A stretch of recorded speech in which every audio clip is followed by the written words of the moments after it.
As I said yesterday, I was going to do a live stream on, a little celebration for today. So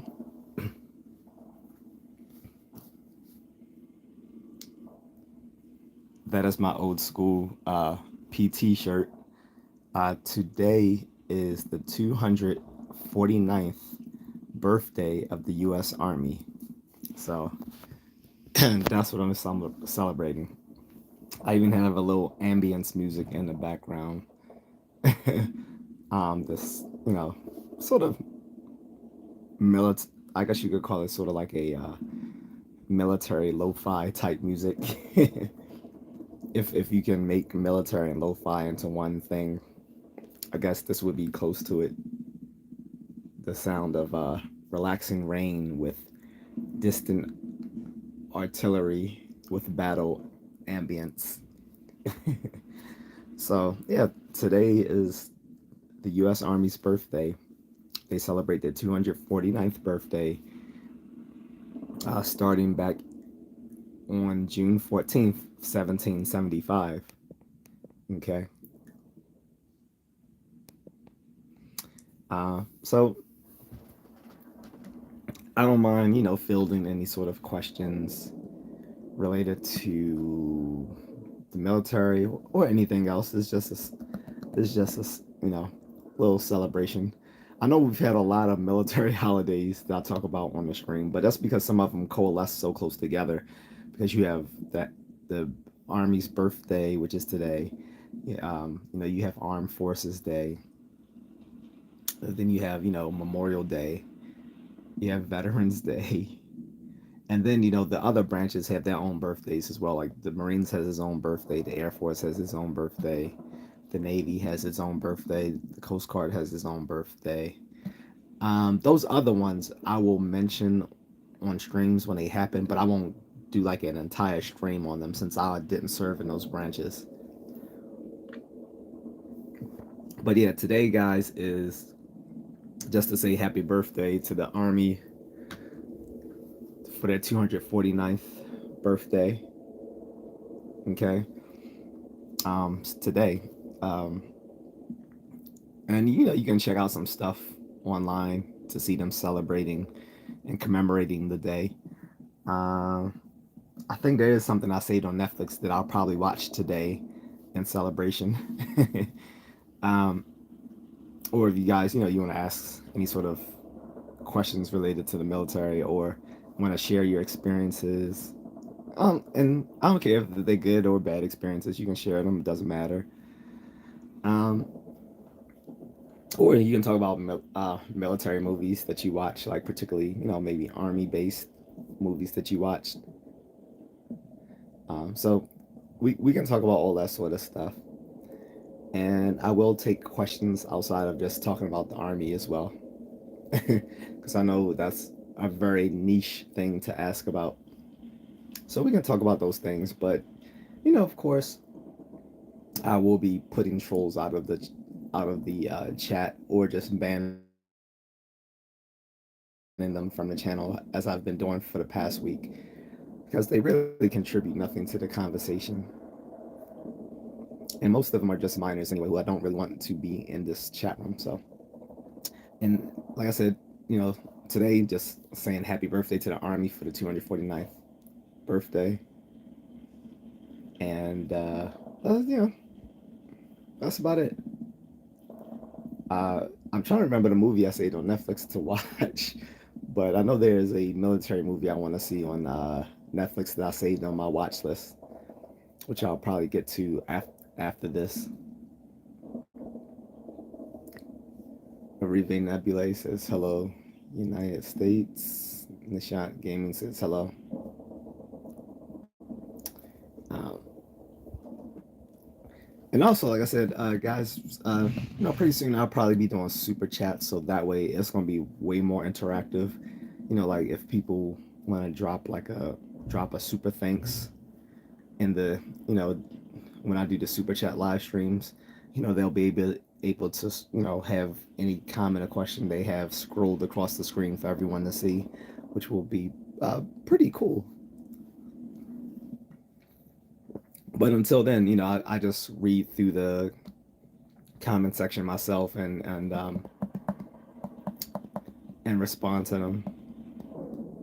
Ivto says, "Hey, hi."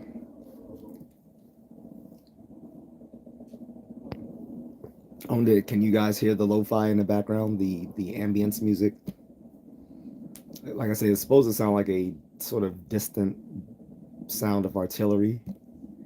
I'm not sure if you guys can hear it on your end.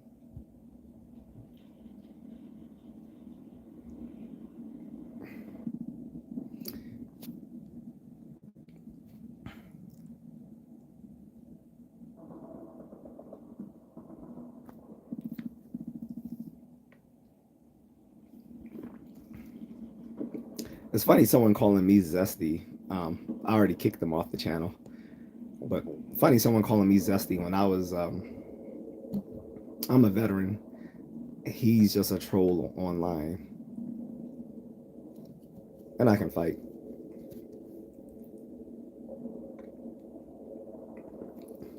Danny Ackerman says, "Yo." So again, guys, for those just coming in, this is just a live stream about U.S. Army's birthday today, which is June 14th, starting back in 1775. So this is this 249th birthday. So if you're interested, say hello to someone who served in the Army or any of the armed forces, but particularly the Army. Like I said, there's plenty of movies to watch, especially on like Netflix and stuff like that. You can check out. Well, you can always give a donation to your local like AmVets or something like that.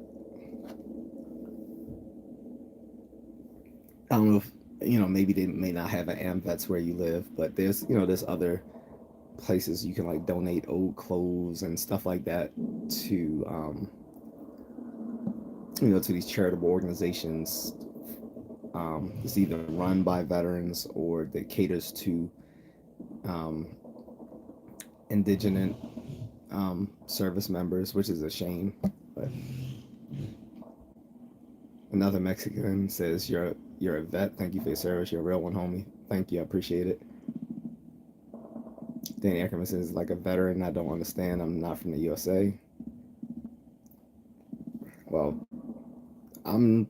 That's fine. But yeah.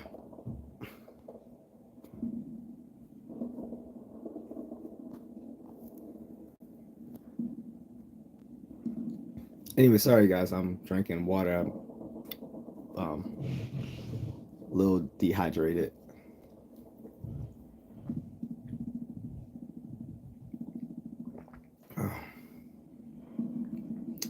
I keep getting these trolls saying stuff about that. So again, I don't really care because I'm just banning them from the channel. They contribute nothing to my. Like I said, if they're not dropping a Cash App or whatever, they're not contributing anything to this channel, so they can go. Most of these people have already been banned from like hundreds of other YouTube channels already.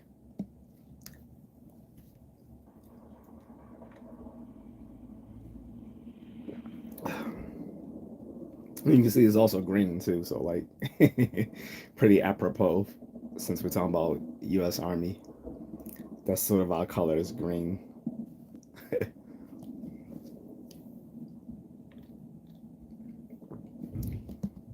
So of course, the U.S. Army was established in 1775 um, to respond to the British who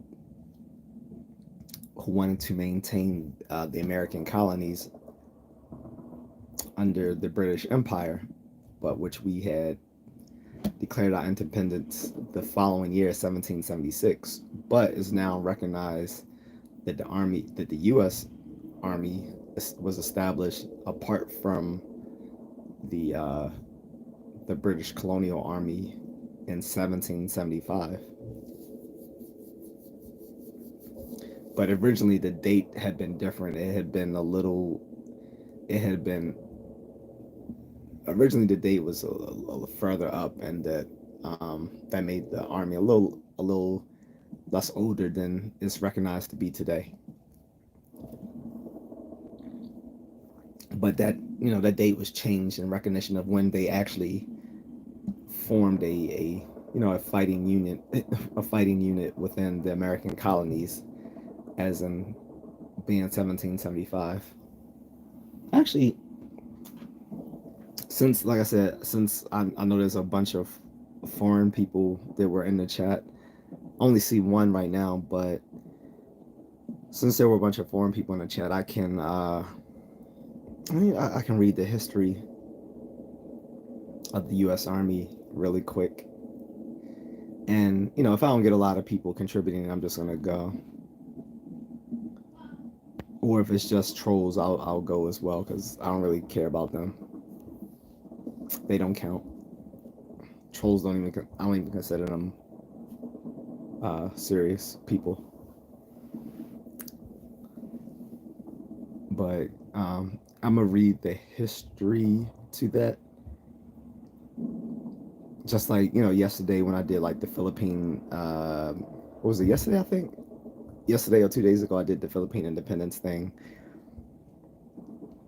Karen says hi.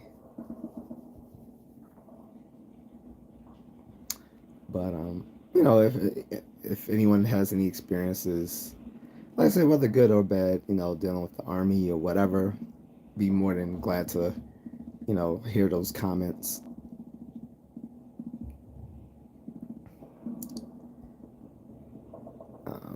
Karen says I can give some money. I mean, for folks who want to donate to the channel, like I said, I do have a Cash App in the link in the description, or they can buy me a coffee.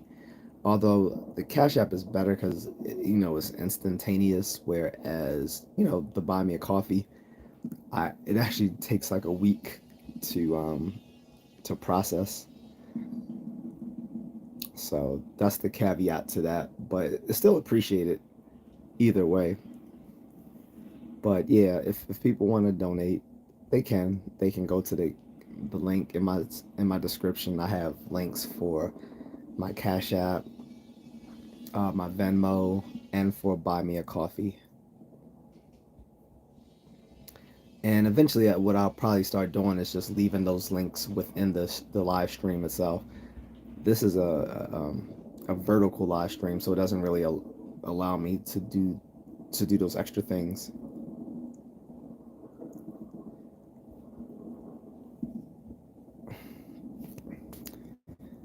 YouTube keeps 30%.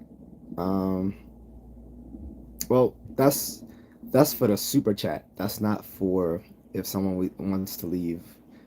If someone wants to contribute to like Cash App or Venmo or buy me a coffee, that goes directly to me. Minus the what those services take out for their cut, but that goes directly to me and it's instantaneous. Except for buy me a coffee, which takes like 7 days to process. But um, YouTube only gets it if someone does a super chat donation.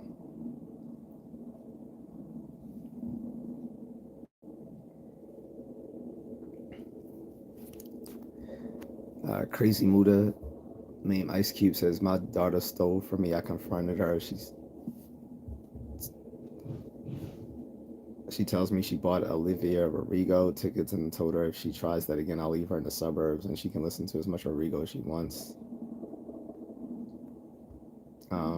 Okay.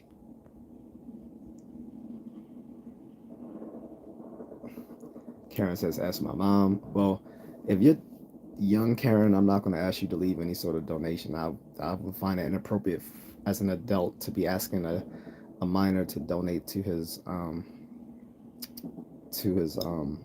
channel. Yeah, so yeah, I'm not going to ask. I'm getting the I'm getting the vibe that you're a minor, so I'm not going to ask a minor to donate to my channel. And I think there should be parental discretion on whether you can join these live streams or not, because I can't control the comments of some of the people who come on to the comment thread. Um,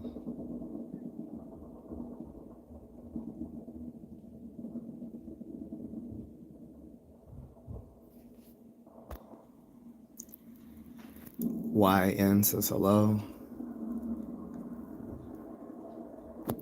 BSK says the super chat now. No, no, no, no, no. No, you're not mistaken. This is still a regular vertical live stream. What I was saying is when I start doing super chats, then people can, if they want to contribute, they can donate right through the live stream itself. But I was saying this isn't a this isn't a super chat yet. This is just a regular vertical live stream because I haven't been monetized so that I can do super chats yet. Um, I was saying if people do want to contribute, they can go to my Cash App link in my description on the channel, or they can also go to the link for the Buy Me a Coffee or to the Venmo link, all in my description in the YouTube channel description. I have all those links as well as my links to my other social media where people can contact me. But no, this isn't a super chat though. This isn't a super chat live stream, so there's no button to press to give like a super thanks or anything like that. Monchichi says, God bless you. Thank you. And I used to have a Monchichi toy when I was little. Christopher Montecalvo says, hey from Mississippi. Graceful Knot says, hi sir, how are you? Doing well. Crazy Muda says, kids shouldn't be on YouTube live at all. I saw a guy. Yeah, you told me that yesterday. Why were you watching something like that though? Wow, that's weird. Like, I don't know about you. I don't just appear on random live streams. Like, it has to be a live stream for a person that whom I follow, whom I know and trust. I wouldn't just watch random live streams. That's a little weird. And I do agree that kids shouldn't be on live stream shouldn't be on live streams, but that's a matter of their parents not controlling what they do. I have nothing to do with whom actually shows up in my comments. Because the thing is, if I do a live stream and I put this, and I put that it's kid friendly, then it actually cuts off all the comments, which is so that's the irony is like if you say that a live stream will be kid friendly, then it actually stops the ability for there to be any comments at all. As I actually did that when I did a live stream talking about college and what was the difference between bullshit majors and good majors, and I wanted it to be kid friendly in case they wanted to actually hear that information. But when I did so, it made it so that no one can leave comments. So if you make it kid friendly, no one can comment. But if it's not kid friendly, then anyone can show up, including kids, which is weird. So, and like I said, most of the trolls are minors. That's the thing. Most of the trolls are actually minors, because most adults have better things to do than to come onto random channels and just start talking very like out of pocket towards people whom they don't even know. Only people who would do that are people who still don't have their their frontal cortex completely developed, and those would be young people. Like I says, so the majority of trolls are minors, or they're incel men with neckbeards living in their basements of their families' homes. So.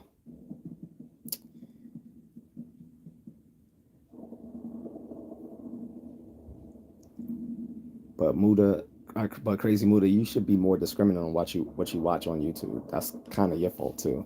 I wouldn't be sitting there watching random live streams of people whom I don't know and trust.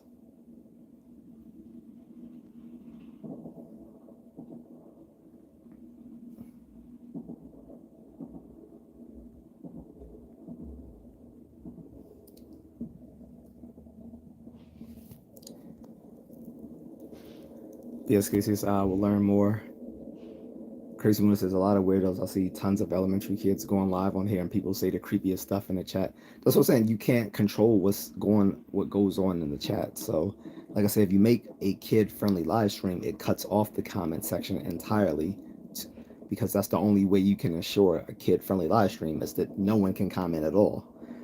I don't do that because one, most of my live streams aren't geared towards minors; they're geared toward adults. But anyone can come into a comment thread. Unfortunately, like I said, the majority of trolls are minors. Barbara Furtick says, "God bless you." Graceful Not says, "May I ask what content you create?" Yeah, so Graceful Not, this particular channel doesn't have a strict focus on one thing, because one of the things I notice when I watch other YouTube channels is when they have when they have one thing that they talk about, it's pretty good, but then I get bored with it because I sometimes would like to see those people talk about other things. So I decided to do what I would like to see myself, which is be someone who can talk about multiple things. So one of the biggest things I talk about is things going on in pop culture and stuff like that. And I usually do those as a long form video, not as live streams. And I also do YouTube shorts talking about certain things as well. But also, since I'm very nerdy, I'll talk about very um, academic type topics from time to time, or I'll talk about like comic books or sci-fi or superheroes. Excuse me, let me get some water. Sorry, I'm a little parched. So, um, but also I talk a lot about martial arts as well. So I have categories within my YouTube channel where you can see certain stuff that I focus on. Like I have a category just for nerdy stuff. I have a category for martial arts training. I have a category for martial arts myths. Um, and I will, once this channel is up and popping, is monetized and so forth, I am going to do a secondary channel just on martial arts alone. So, but this channel is going to be like a sort of a goulash. So, you know, you might hear me talking about stuff going on in current events and politics in the U.S. Um, Maybe international events sometimes. Um, I'll talk about traveling. That's another category I have. I like to travel. Uh, I consider myself a passport bro, so I travel often. Uh, and like I said, I'll talk about martial arts and stuff like that. So all you can find all those categories in my channel of previous videos that I've done.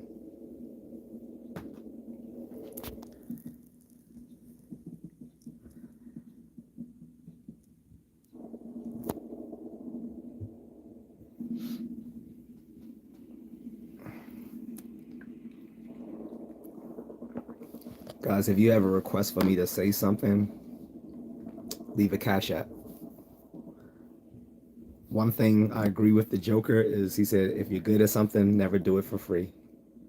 So I give way too much free stuff out on here. I give a lot of information out on here that is golden knowledge, but I don't receive anything in return for it, and I don't mind. But I'm not going to be someone's dancing monkey. I won't take requests from someone unless you're dropping a cash app. Not doing it anymore. And like I said, the information I give out is way better than what you will find on a YouTube channel that may have like up to 1 million subs, just because that person has no freaking academic background in the stuff that I have. However, they have 1 million subs and so forth because they put a lot of production into what they do on their channels, whereas I don't, because I actually have a job in real life. So Grace Vanat says love, respect, and blessing from the UK.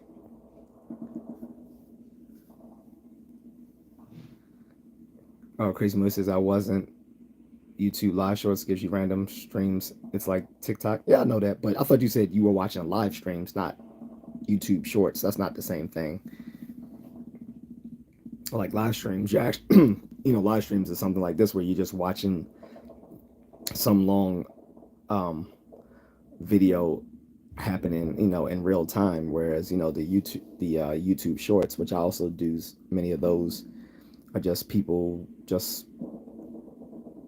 they can be like, anything, but those are pre-recorded, so that's different. Like I said, I don't know how that would even last on YouTube Shorts, because since those things are pre-recorded, the algorithm should catch those things. No one's going to just be doing sexual acts on a YouTube short and it doesn't get caught. That's just weird.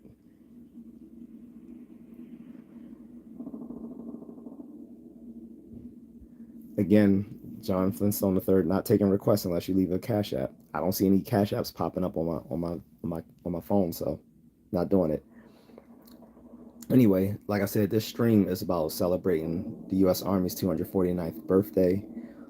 For those who can't get with that program, then I suggest you go somewhere else, because that's what this is talking about.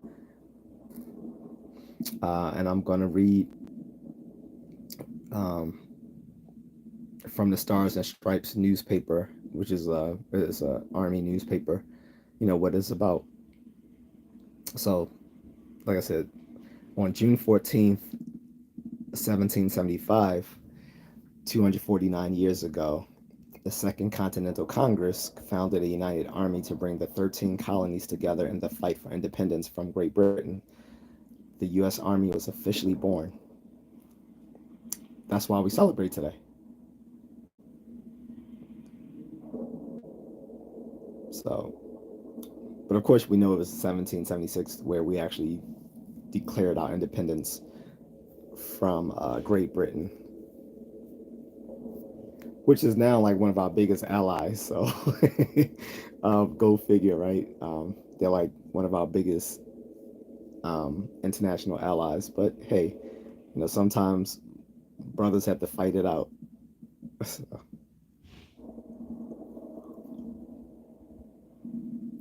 biggest cases, regardless where you live or how busy it gets, personally hope you stream at least 2 to 3 times per week.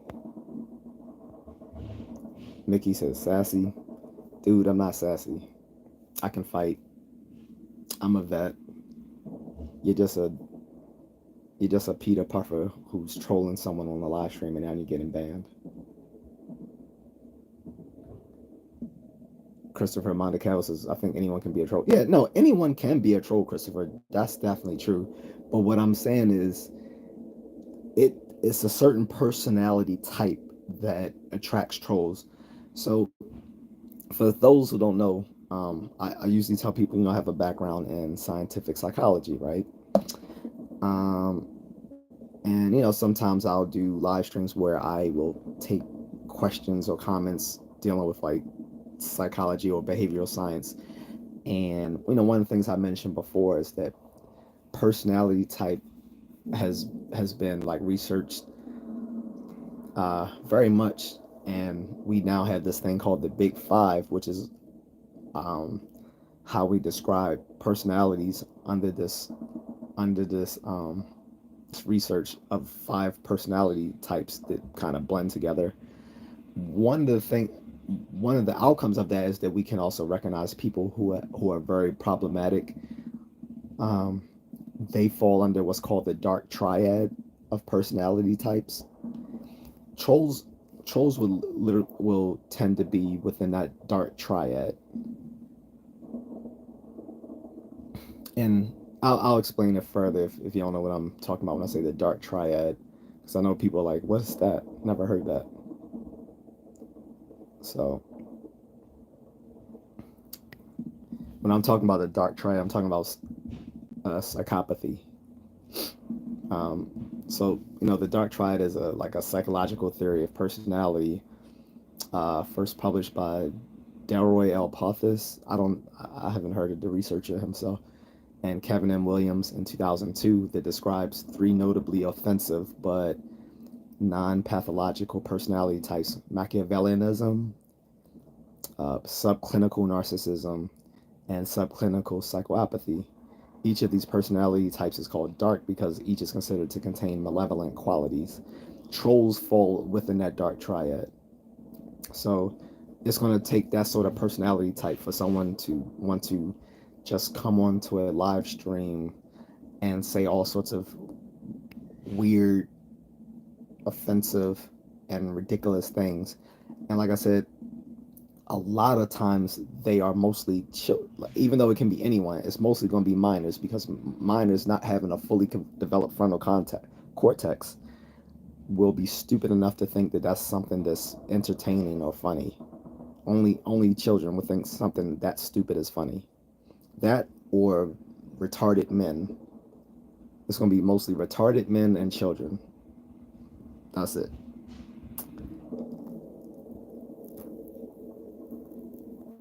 Karen says, how do I donate money? Again, I think you're a minor. I don't want money from a minor. I appreciate your efforts, Karen, but I think you're a minor, and I don't take money from minors. And also I think if you're a minor, you need to be asking your parents' permission before you come onto the channel.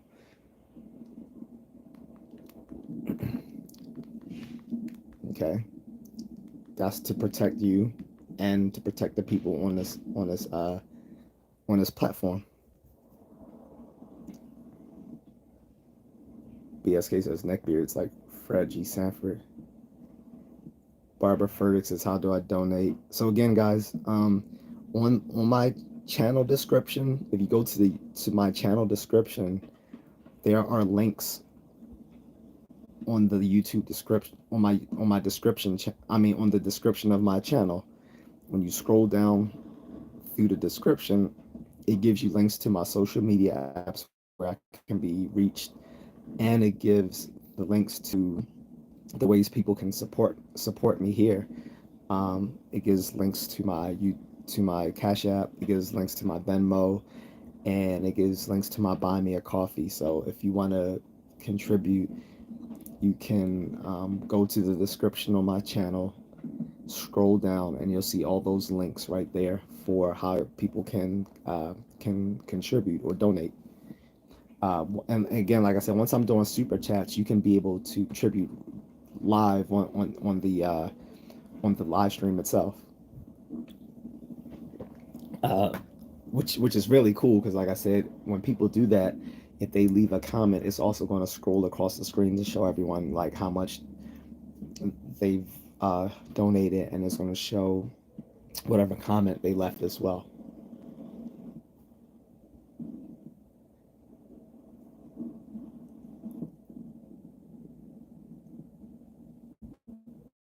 No, I don't play Fortnite. I'm not a child, Karen. I don't play. I'm not a video game player. I think.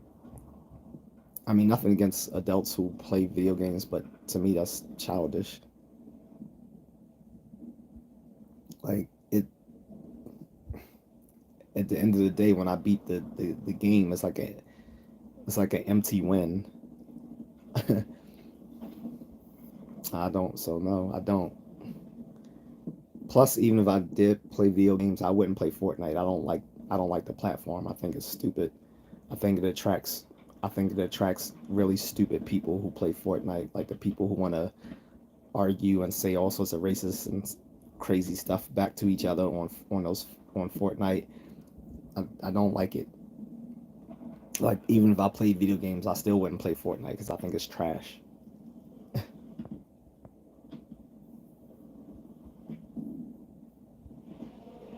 Crazy Moose says, have you considered doing OnlyFans or having a Patreon or something like that, possibly for less YouTube-friendly topics related to military history, etc.?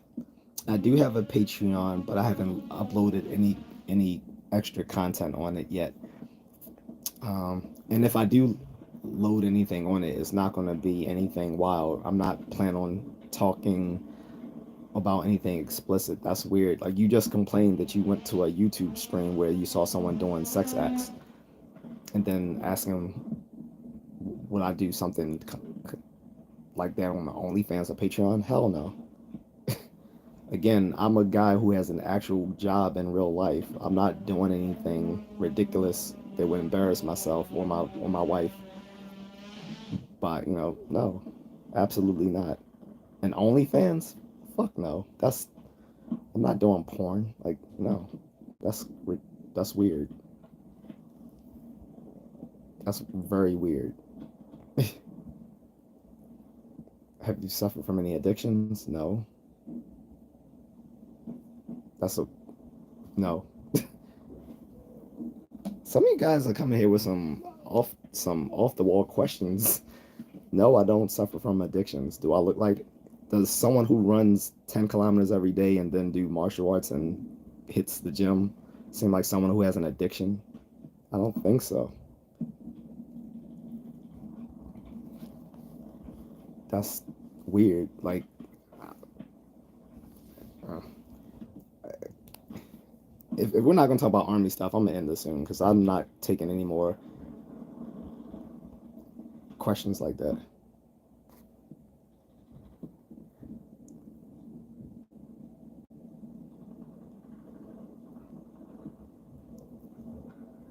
Dan's job in real life beats spending all your time trying to make content that an algorithm wants to recommend for people to watch. Absolutely, absolutely. Like I do this for a hobby. Like I just reached 1,000 like subs like 3 weeks ago, even though I've been doing this for like almost 2 years, just because I wasn't make doing this to make money.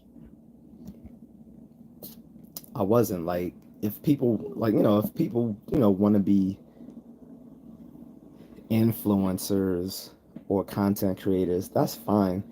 And usually the people who are doing this, like the the the people who are the most ardent content creators, are usually people who are trying to go into the entertainment industry anyway, and this is sort of like their starting grounds. Like they'll make content and stuff, and kind of use it as a way of attracting fame to themselves. Like there's some actors and singers who've made became famous from starting off as content creators. Um, like what's the guy who starred in Shang-Chi? He started off making content creation. Um,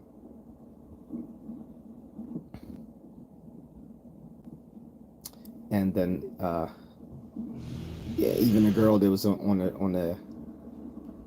the movie with him, she started off being like a YouTube rapper. She's not good, she's not funny, she's not pretty, but because she attracted a large following in YouTube, she ended up getting becoming a actor with multiple, with a deal signed to Disney. Let me, the names, Simulu, like he was a well-known content creator before he became like an actor. And like Aquafina, like she used to do like uh she was known as a YouTube rapper when she first came out. Um, she had really stupid songs like My Vag. Yeah, she sung a song about her vagina that queefs. Like that was a song that she put out on YouTube. So yeah, a lot of content creators are just people trying to get into the entertainment industry, or they have a very niche thing that they can talk about that will attract a lot of eyeballs. The reason I started doing it was just because a friend said, the stuff we I would talk about sometimes, he said it was funny, and I was like, well, I'm not trying to be funny. He was like, I know, but that's what makes it. He said that makes it funnier that you're not even trying to be funny. And I was like, all right, I'll think about it, because I had other people saying, hey, maybe you should start making content, but um, in any case, that's what got me doing it. It wasn't, hey, I'm gonna try to become a multi-million-dollar like Mr. Beast or something like that. Like you see, I just got here with this topic. When you click on it, it shows the title. It shows the title, which is the topic, which is the U.S. Army birthday. That's why I literally have Army lo-fi music in the background. Maybe I should turn it up because I don't think people can hear it. It's the sound of artillery.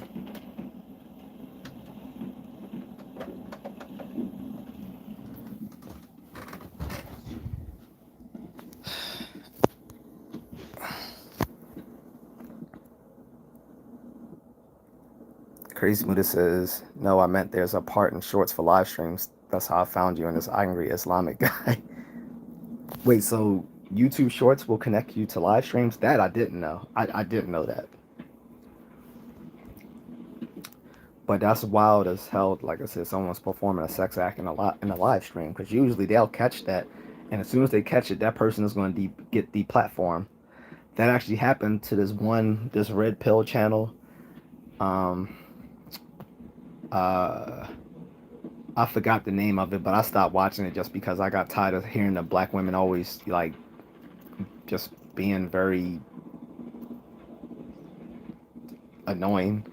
So they always do these live streams, or they'll be sometimes they were pre-recorded, or they would just no. So sometimes they would do these live streams, and then later on, after it was recorded, they would break it up into smaller, long form videos for people to watch. But during a particular live stream, one of the guests they invited on got nude, and as soon as that happened, it was reported by someone, and their channel was taken down, and so they had to actually apply to YouTube to get the channel restored. But yeah, the YouTube takes that seriously, so I don't know how that flew, outside of their radars. But Aditya Singh says hi. So, guys, can you hear the artillery music background? It's called Battlefield War Ambience, distant gunfire battles, artillery bombs. But it's supposed to be distant because I guess that makes it more ASMR if it's distant in the background. Jack Anthony says, England give you guys your freedom. No, we took our freedom. You didn't give it to us. We took it. That's what happened. We took it. You didn't give anybody their freedom. We took our freedom. So get it right. Meanwhile, you motherfuckers eat beans for breakfast. So, yeah.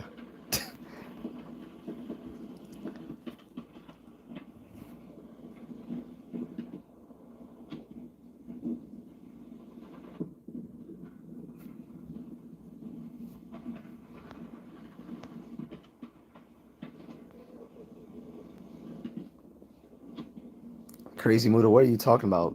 This had nothing to do with the conversation. Just talking about the army celebration today. And I'm pretty sure there's no sassy guys that's gonna beat the shit out of me.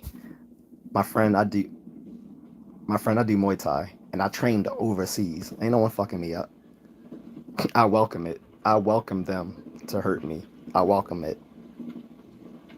Just because I'm all nice on this platform, don't get it twisted. I don't give a fuck about someone in some gay community who twists. Just because I'm nice on this video doesn't mean I don't. Yeah, I'm from Baltimore. Let's not forget that. As nice as I am, as calm as I am, just remember I'm from Baltimore. Ain't no one getting at me like that. I just don't show that side of me because that's something I've grown out of as I've gotten older. But again, I travel across the world and I train in that martial art in that country. I don't go to little McDojos here in America and take little watered down versions of martial arts. I go to the actual country and train it. So you're getting out of pocket.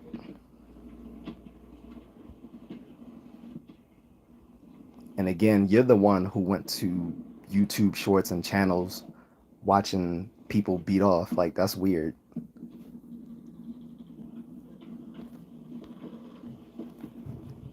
He's going on timeout, guys, because he sounds retarded right now.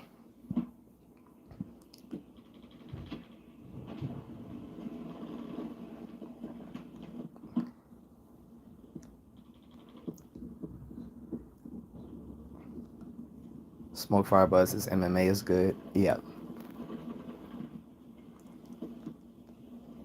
Don Cheadle, we're not.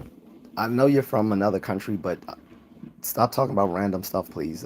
This is Donald Glover.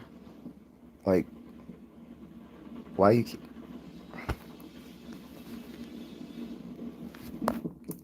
Like I said, guys, I'm not taking random stuff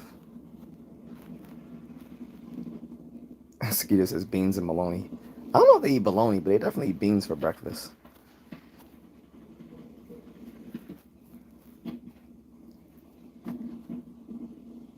Matt Thomas says that would be a downfall, my friend. As bad as you are, there's always someone better. But you aren't it, Matt. So who gives a fuck? You aren't it. You aren't it. The people I'm afraid of are people who fight for a living, who are competitive fighters. Those are the people who I'm afraid of. I'm not afraid of people on the street. People on the street can't fight. If they could fight, they would be in the gym too. But they're not.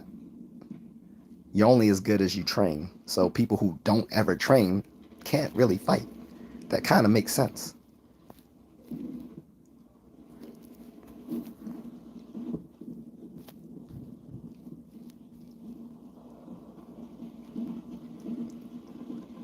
Skeeter can go. All you motherfuckers can go, because you're not talking about anything I care about, so.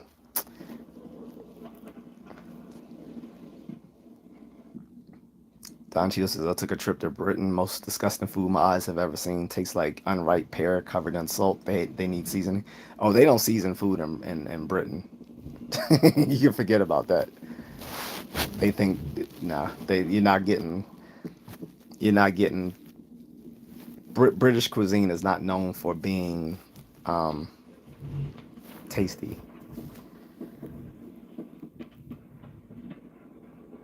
So it looks like I'm not going to catch anyone who actually mm, has anything intelligent to say on the subject of the U.S. Army birthday.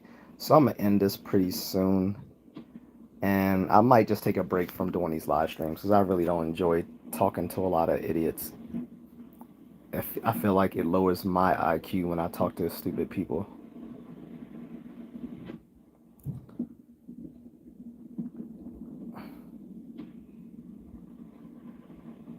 But I'm gonna give another. I'm gonna give another little information. Yes, Army birthday, the birthday of the U.S. Army, Don.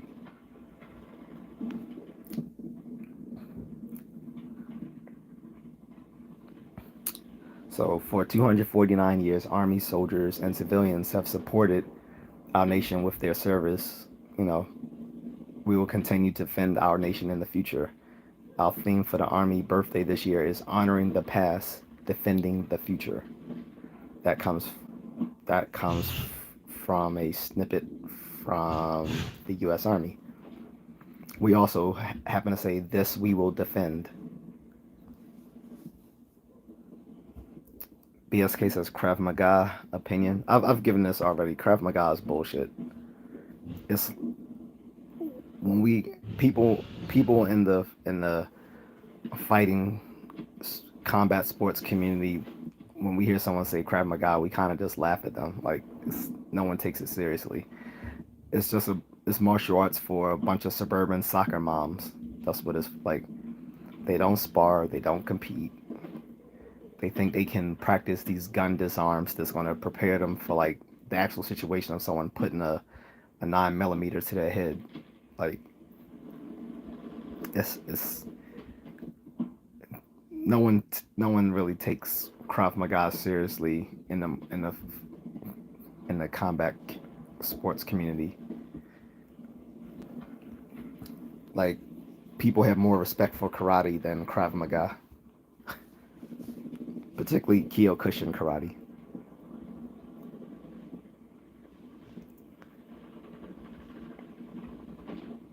Now, if you can find one of the rare Krav Maga schools that actually allow you to spar and compete, then that's a place worth going. But by and large, most of them don't. So it's I don't think it's worth it unless someone wants to learn it just for their own like curiosity. Then that's fine, but it's not useful.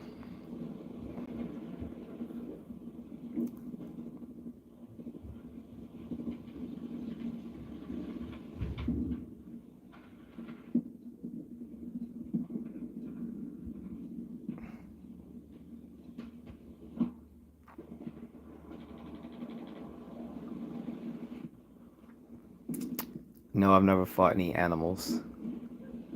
Well, other than kicking a dog in his face because it was trying to attack me while I was running. But other than that, no, I haven't fought animals. Dylan Ruel says, I subscribe. Hope you get more subscribers. Thank you, Dylan. Appreciate it. John said, why doesn't anyone actually talk about what happens in the military? Well, we can talk about it if that's what you want to do. And depends on what you mean. What do you mean by what actually happens? Like, what do you mean? Like, people talk about it all the time. They may not discuss it with every person they meet, but yeah, people have been pretty open about their experiences in the military. I don't know what you mean. There's no secrets other than, like classified stuff, of course. Like people who've done like, you know, fighting and combat don't often talk about that to other people who haven't experienced it. J.A.C said, "Hey, what's up?" Dylan says, "Yeah, no problem. I want to be a Marine." Well, I don't know how old you are, but if you are still young enough to join, then you should be getting in shape so that you can join the Marines. John said, "What's so secret about the military?" Nothing. That's what I'm saying. I don't know what you're talking about. GJC says, "Whoa." That's what's up. Um, Don says, "What's your favorite destination you visited in the service?" So I didn't go that many places when I was in the service. I served almost completely stateside, other than in Germany. And when we got deployed to go to Iraq, um, I was deemed medically unfit to go because of my PKU, which meant I had to be on a special diet. And they were just saying in the field, you're not going to get a special diet, so you have to stay stateside. So I didn't get to go. So I only been to Germany. Germany was really fun, and for black men, Germany is a very good experience. I'll put it that way. Um, it's a very good experience. So I guess that would be my favorite destination since that was the only place I went overseas while in the army. Everywhere else I've traveled since then has been as a civilian. Dylan says 13. Well, you're kind of too young to be on this channel, to be honest. But if you are serious about joining the Marines, I suggest you look into ROTC once you start high school, and you should start getting in shape, being physically fit, because that's really important to be in any branch of the military, particularly the Marines, which is the most physically demanding. Um, because the Marines expects everyone to be in the same shape as an infantry grunt. So if that's something you're serious about, can look into ROTC. Um, there are also other sort of things for young folks that they can kind of guide your path towards the military. That you can actually talk to a recruiter now, and they can come out to you and your parents and look at certain steps that you can take to get into the military, because maybe you want to be a commissioned officer in the Marines instead of as an enlisted um, Marine. If you want to, be a commissioned officer, then you want to go to college first, or get into one of the academies, like the Naval Academy, if you want to be a Marine officer. So it all depends on what you want to do. Young Way Cognac says, "Hi, bro. Where are you from?" I'm from Maryland.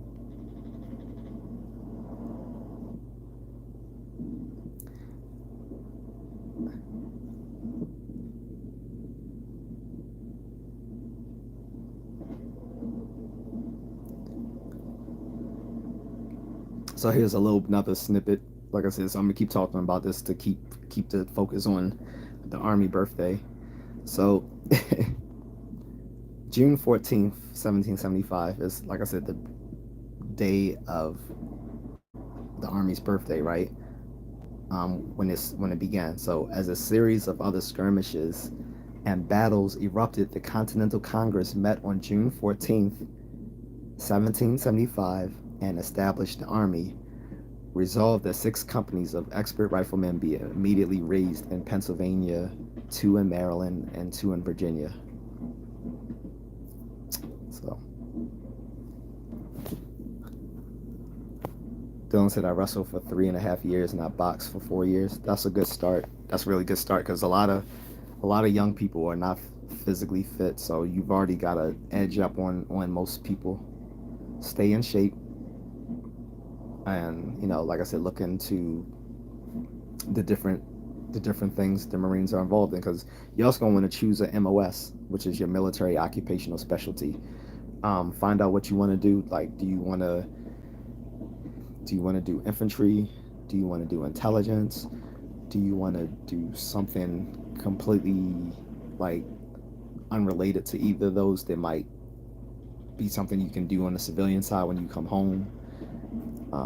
Like journalism, all sorts of things. Do you want to do something in cybersecurity? Do you want to do something in tech? Like, look into all those sorts of avenues. So not only should you be physically fit, think about what you would like to do once you go there. Like I said, do you want to be a commissioned officer, or do you want to be enlisted? And what sort of occupation do you want? Do you want to go? Do you want something related to combat, or something that's completely non-related to combat? So look into all those things.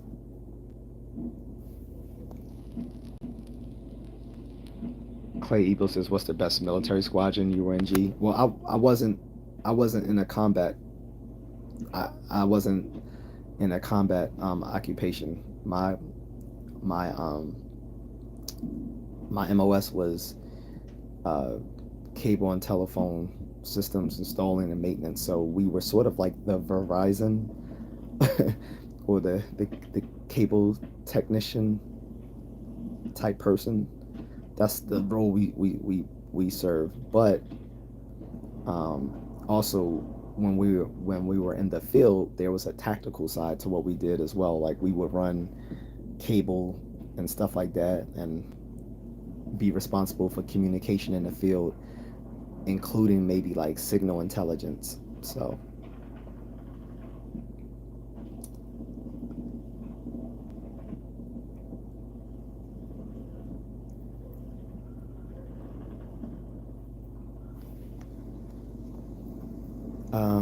Don says, I never went to military because I was visiting the U.S. and we don't have infrastructure like the U.S. for mandatory enlistment.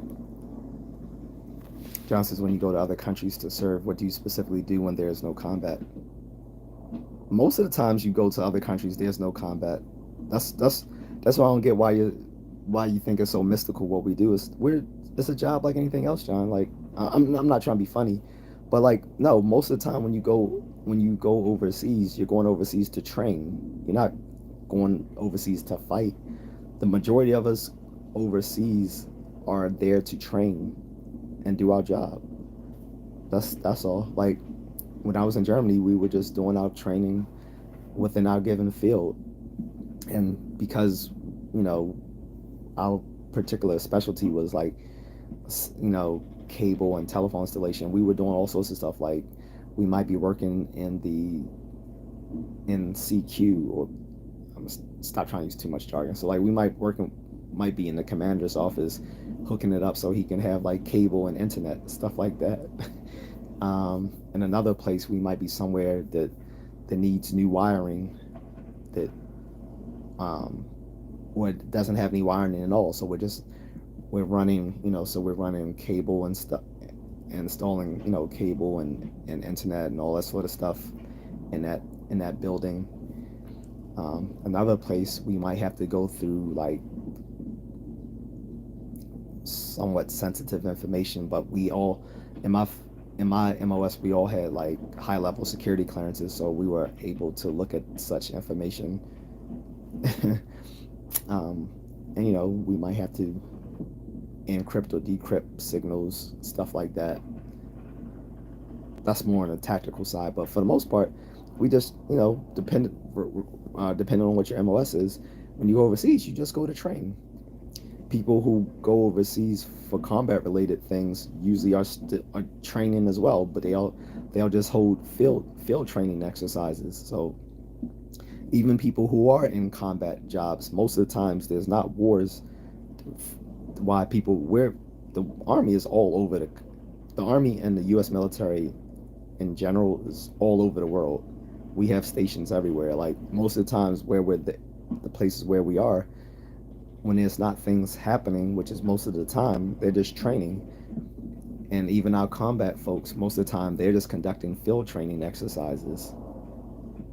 Especially as things have gotten heated right now in different parts of the world, we hold field training exercises with our allies in those countries. Like you see, like every year now, because of the tensions with China, that we've been holding these combat exercises with people of the Philippines and Australia, and others like that. China hates it because they think that they can just bully the Philippines. So every year we do these combat exercises in the Philippines, and like I said, some other countries sometimes join in. Sometimes they come just to observe. Other times they will actually join in. Like this, the year that just passed, like Australia and some other places joined in. Like Australia and Japan joined in the training exercises. So that's what we do. Like they train. We train to be the best. Is today Juneteenth as well? Let me look that up because I know I think it's actually tomorrow though.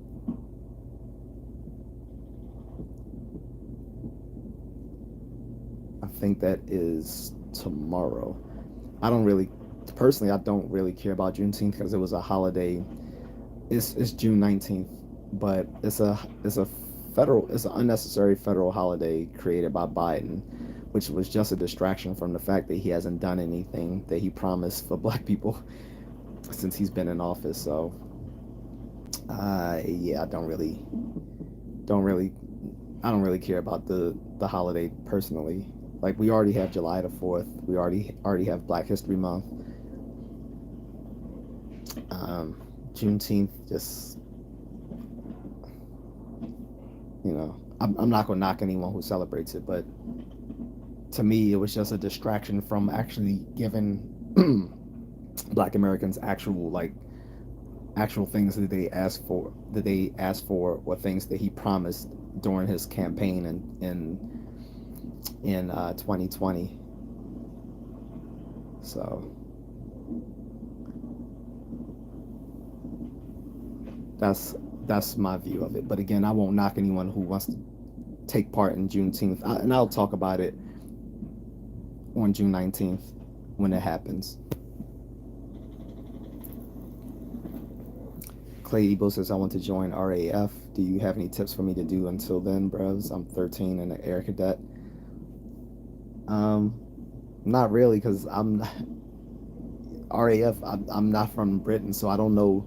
I can't tell you the steps to join the British Air Forces from as someone from the United States. I can't give you I would be giving you false information, and I'm not someone who's going to pretend I know something that I don't. I just won't do that. That's not, that wouldn't be very cool. I would say talk to your recruiters, or look it up online, the steps that you have to take. And you said you're already an air cadet, so that seems like you're already in the right steps. But I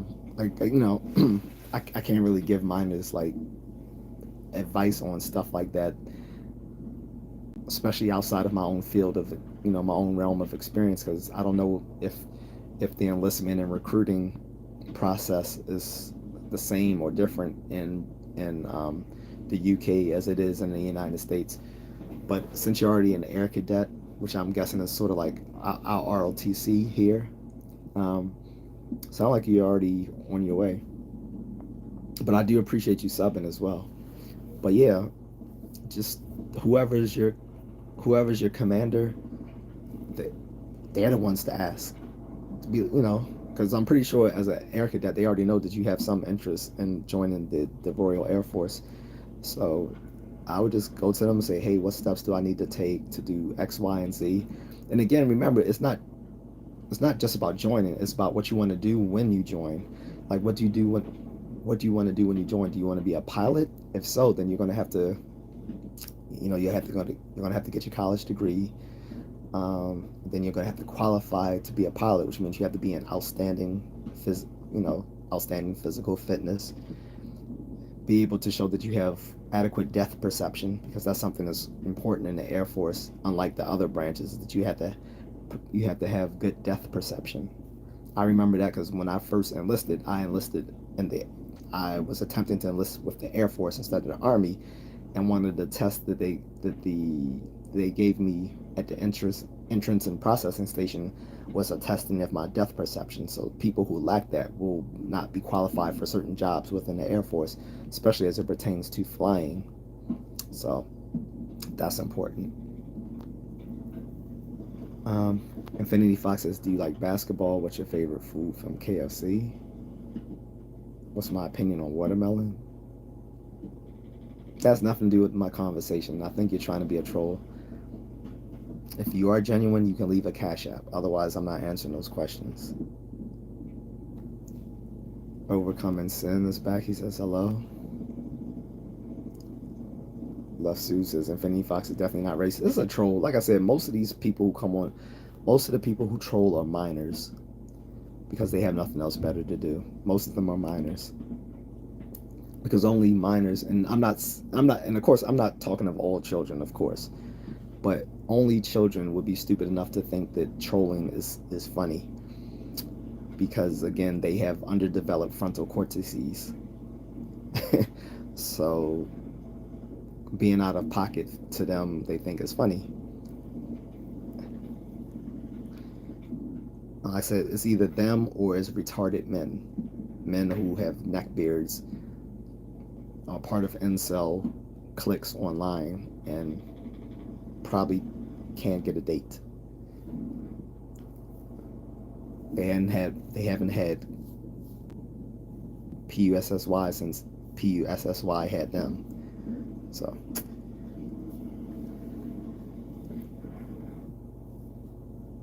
I don't get these questions, John. You said, what is the motive in serving in other countries? What are you training for? What are you talking about? You might be stationed overseas. Some permanent duty stations are overseas. That is not up to you, especially, well, not when you first enlist. Once you've done a rotation,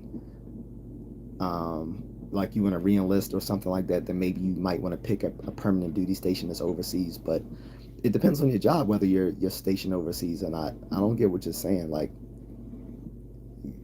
I thought you were American. Like, these kind of questions sound like something from someone who's not American. The American military is strategic and is all over the world for geopolitical reasons. We have to be able to respond to a situation from anywhere in the world. That's why we have stations all over the world. Depending on your military specialty, depending on where you're needed at the time, you're probably going to be stationed overseas. That's it. You train for your job like any other job. That's what you're training for. You constantly train. Your job is to train and be ready for a situation. That's why we are the best at what we do, because we train for it. We have the highest defense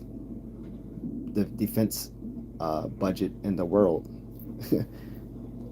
Like the amount that we spend on just defense in the United States is larger than most countries' national GDP. Tabitha Hawk says, in my state, they have their own state holiday. It's stupid. They have their own state holiday? You mean that your state has its own holiday? Like, say, like I'm in Maryland, there would be like Maryland Day, because I think every state does that. I don't think that's unique. Every state has like its own like holiday for when they were became a state. BS case is fairly certain Philippines has Air Force, Navy presence full time. Don't know. Yeah, so we used to have several American military stations in the Philippines. Most of them closed down. Most of them, most of those, most of the places where there are huge red light districts in the Philippines were places where there was a military presence. So like Subic Bay in the north, Subic Bay was known for its navy. Um, Angeles City was next to a U.S. Air Force base. So there was a deal between the U.S. government and the Philippines to open up 5 new military bases. What happened was when the former president Rodrigo Duterte came into office, he sort of reneged on that deal. But we still had, but even though he reneged on that deal to establish 5 new military bases, there was still a U.S. military presence in the Philippines. One, because in the south of the Philippines, the region called Mindanao, there has been open rebellion against the Philippine government since the 70s. And if you go back into the 70s, that's when there was a military dictatorship established by Ferdinand Marcos, who ruled the country for 20 years under a military dictatorship he was until he was ran out of the country and went to America in exile to Hawaii because he was buddies with Ronald Reagan. But ever since the 70s, there's been this open rebellion in the south of the Philippines, Mindanao. So we have trained with the Philippines, and as well have led some operations in Mindanao to deal with their open rebellion down there. Plus, it's gotten worse because some of the rebels down there are now aligned with Al Qaeda and some other organizations back from the Middle East, like like one of the terrorist organizations down there is the Abu Sayyaf. This is why they tell foreigners, particularly, not to go to parts of Mindanao because it's a huge risk. They like to kidnap and torture Americans, British, and Chinese, and they will try to extort them. Like they will try to kidnap them in hopes of trying to extort money for their release, for their freedom. So not every part of Mindanao is bad. Like Davao City is known to be incredibly safe, and the little island province Siargao is pretty safe. It's a place where a lot of surfers go and stuff like that. But the heart of Mindanao, a lot of it is unsafe for foreigners because of the risk of getting kidnapped by these rebels. And usually, I think that happens when they try to stay in like these little hotels and stuff like that, or whatever, and they get kidnapped. So it's very dangerous. And like I said, they've been in open rebellion to the national Philippine government since the 70s. So we've always had a military presence helping the Philippine military both train and fight against the rebels down there. But recently, under the new president, who ironically is the son of the military dictator Ferdinand Marcos, is Ferdinand Marcos Jr., he has signed a new deal with the American military to establish new bases in the Philippines. And this isn't just because of the rebels still in the south of the Philippines in Mindanao, but it's also because they know that they need that protection against the constant threats of China trying to take over parts of the Philippines. They're still like a open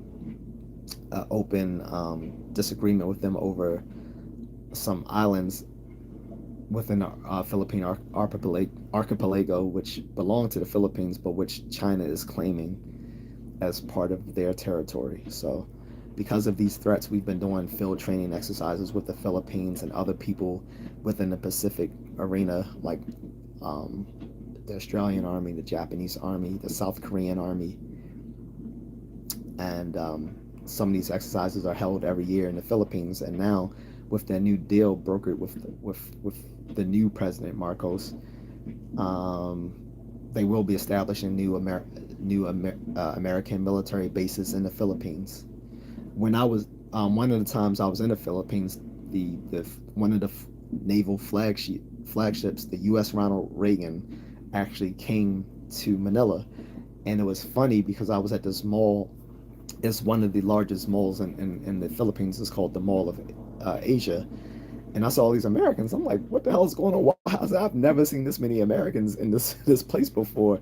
And I noticed, oh, they're all military. And so I even asked, I was like, they said, oh no, we're from the Navy. They said we just got stationed here. I'm like, cool. And then when I left the mall, I even saw a big sign up that says, we welcome the USSS Ronald Reagan naval flagship. And I was like, damn, that's cool. I said, that's why all these guys are here, because I see Americans, but I've never seen that many Americans running through the mall. Like, they were just chilling. And I saw one dude. I was like, yo, what's up, bro? What's going on? He said, I'm good. And he's like, I say, oh, you guys just arrived, huh? He's like, yeah. And so kind of had a little fun, talking to some Navy dudes. But yeah, we've always had a presence in the Philippines. But like I said, the old military bases that used to be there have all been shut down back in the 80s. Don Teo says, will you do a stream in July for White History Month? There's no such thing. There's no such thing in July as White History Month.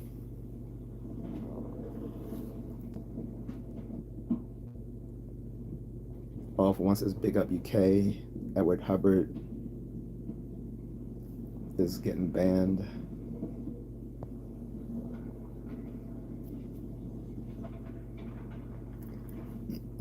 DC, you be saying some wild stuff sometimes, man.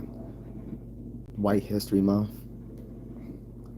Here's the thing: if history is taught correctly, no one needs their own month. If history was taught correctly, but in America, there's nothing called White History Month, not in July nor in any other month. No.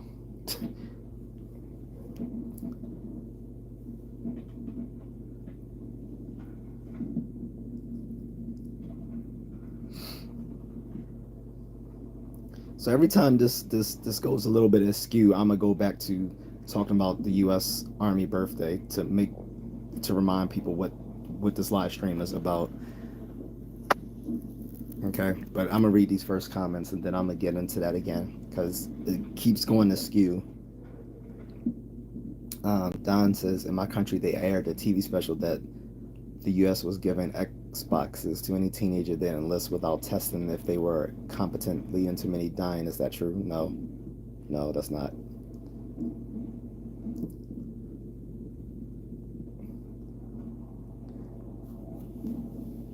Very recently, the requirements against the military, the standards have been actually pretty high.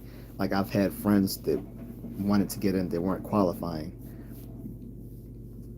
That's definitely not true. Trooper Jati is back. He says, hello, sir. How are you? Doing well. He said, I'm surprised people are talking about why joining the armed forces when it takes bloodshed and leaving our families and friends for your country, which I am proud about our Indian Army and every Army man globally. Well, so Trooper Jati, this is about the U.S. Army birthday today, which is June 14th. And I'm going to read another thing about that just to bring the focus back on that. So this comes from the Military Times newspaper released today. Like I said, I just want to remind people why I'm doing this stream. Today marks the 249th birthday of the U.S. Army, the first military branch established by a nation already at war. Across the forced cake cuttings, birthday balls, and various celebrations marking the occasion have already begun. Our motto is "This we'll defend." Those words make clear what we owe the American people.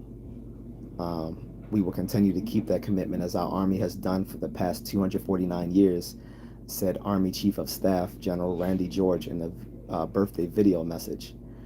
The senior enlisted soldier shares his remarks in the same video. Quote, since 1775, U.S. Army soldiers have answered the call to service, standing alongside one another to support and defend our Constitution, country, and the American people, said Sergeant Major, unquote, said Sergeant Major of the Army, Michael Weimer. Quote, this will defend, unquote. Historians mark the start of the Revolutionary War on April 19th, 1775, when British troops and Massachusetts militiamen traded musket fire at Lexington and Concord, Massachusetts. The battle drew in fellow colonial soldiers from New Hampshire, Connecticut, and Rhode Island. As a series of other skirmishes and battles erupted, the Continental Congress met on June 14, 1775, and established the Army. Quote, resolved that 6 companies of expert riflemen be immediately raised in Pennsylvania, 2 in Maryland, and 2 in Virginia, and as soon as completed shall march and join the army near Boston, to be there employed as light infantry under the command of the chief officer in that army, unquote, reads the resolution. The delegates who wrote an oath of enlistment for soldiers volunteering for the new army, quote, I have this day voluntarily enlisted myself as a soldier in the American Continental Army for 1 year unless sooner discharged, and I do bind myself to conform in all instances to such rules and regulations as are or shall be established for the government of the said army, unquote. The following day, Congress appointed George Washington to command all the Continental forces. Those 6 companies of expert riflemen swelled to more than 8.2 million soldiers in its ranks at the end of World War II. Over the past 2.5 centuries, the Army has transformed from the musket and horse to space-based technology and hypersonic weapons. It even birthed another military branch when the Army Air Corps was disbanded to form the U.S. Air Force in 1947. Happy birthday to the U.S. Army and those soldiers past and present and who have answered the call. So that's why we're here, guys. Get some water if you don't mind.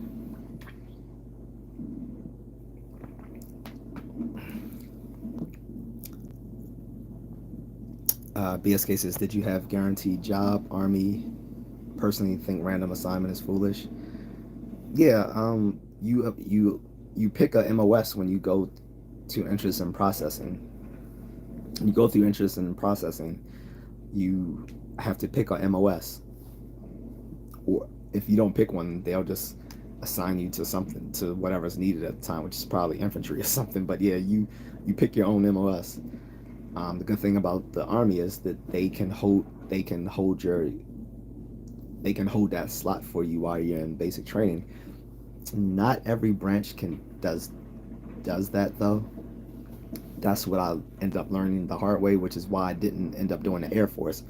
When I joined the Air Force, I wanted to be a flight surgeon assistant, or my father tried to get me out of doing anything medical related and said I need to do something dealing with satellite technology and stupid shit like that, which is why I ended up choosing becoming a cable technician when I joined the Army, because he was all about, oh, you need to learn satellite and communications type stuff for a rewarding job. Just one of the many reasons I wish I never listened to my father, but that can be a completely different live stream of why my father's an asshole.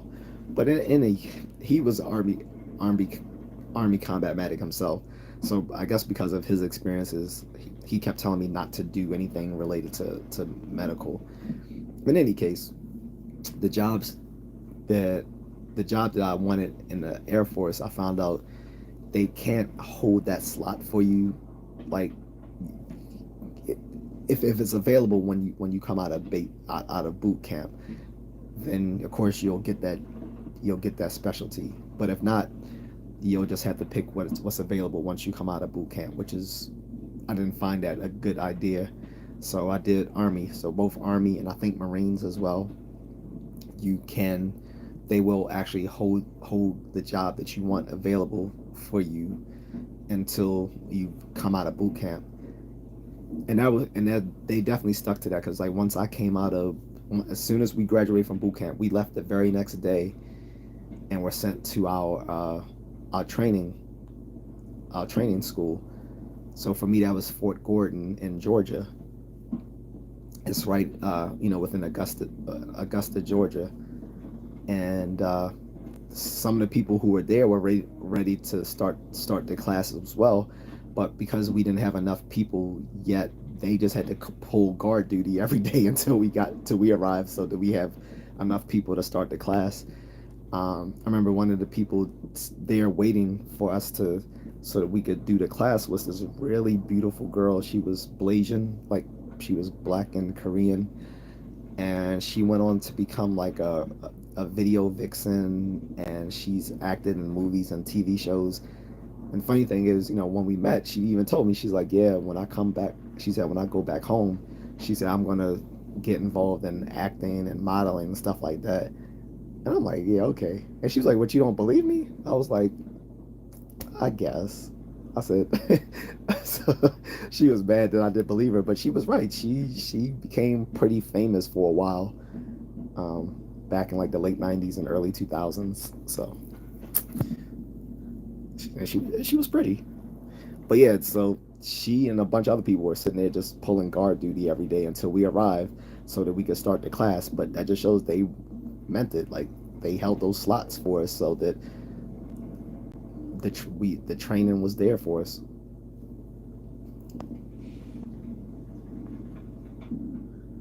Carter Henson says, "Take a look at Edward Hubbard, the Edge Lord." Oh, I already time. I think I either timed him out or banned him, Carter. So he's gone. Vixter678 says, "Hi, I'm a Marylander." What's up? I don't like crabs though. I'm not gonna even lie. I ate them as a kid. You know, I think everyone has had. I don't think you could be from Maryland and not ever eat crabs, but I haven't eaten them since I was a kid. Like I I I just find them disgusting now. I still use Old Bay seasoning on everything. I even took Old Bay seasoning to the Philippines with me and let my wife try it. Now she loves it on chicken. Um, Matter of fact, I need to find out if I need to buy some more to bring. Well, I know I need to buy some more for us at the house in the Philippines, but I need to know if we still have any left. I'll ask her later. I meant to ask her that yesterday, as a matter of fact.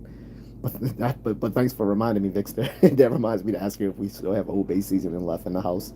If not, I need to buy some so I can bring back with me. But yeah, I hate crabs. I used to eat it in every form. I even ate like the soft shell crabs. Like I remember I tried it and I can't believe I did this now, but I just stuck it on bread and ate it like a sandwich. Like, cause you can eat it right through the shell. Cause soft shell crab is like when the crab is in the molting process. So it's the shell the shell isn't hard. I can't believe I ate that when I was younger. That was my father getting me to eat that nasty stuff. I would not eat that today. Soft shell crab or any form of crab meat at all. I can't do it.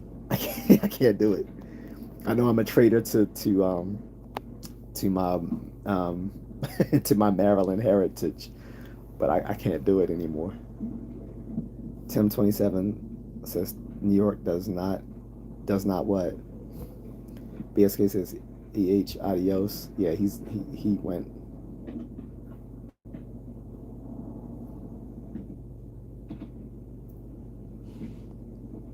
Yeah, some people I just ban and I don't even say anything. Like I'll just look at the comment. I'm not gonna even repeat it. I'll just hit timeout or ban because people are being silly. Shubhajati says, I remember when the U.S. wanted to station their bases in Bangladesh because India holds majority of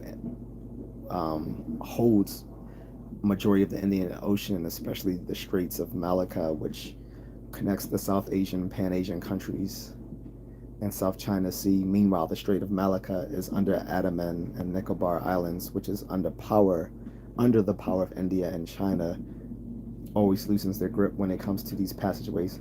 So right now, yeah, you see the because of tensions with China, the U.S. has grown closer with India, and we now refer to that alliance within the Pacific as the Indo-Pacific. You know, the Indo-Pacific alliance. So it's talking about our alliance with India as opposed to China and the others and a bunch of other South and Southeast Asian countries. Another one we have a strong alliance with is called ASEAN, ASEAN. They that is an alliance of Southeast Asian countries that have formed an economic and political pact to help each other both economically and strategically against China, because China has basically tried to see their waters as being their their maritime. They have extended their maritime boundary across parts of Southeast Asia that these countries also see as their parts of um, their borders. But again, I don't want to bag on China too much because again, that's YouTube doesn't like that, and I don't want to make myself an enemy of the Chinese because I do want to visit them. I do want to visit mainland China as well as Hong Kong, which is actually something I'm going to do very soon. I'm just not saying when online because I don't announce when or where I travel online until after I've gone, since it wouldn't be very rational.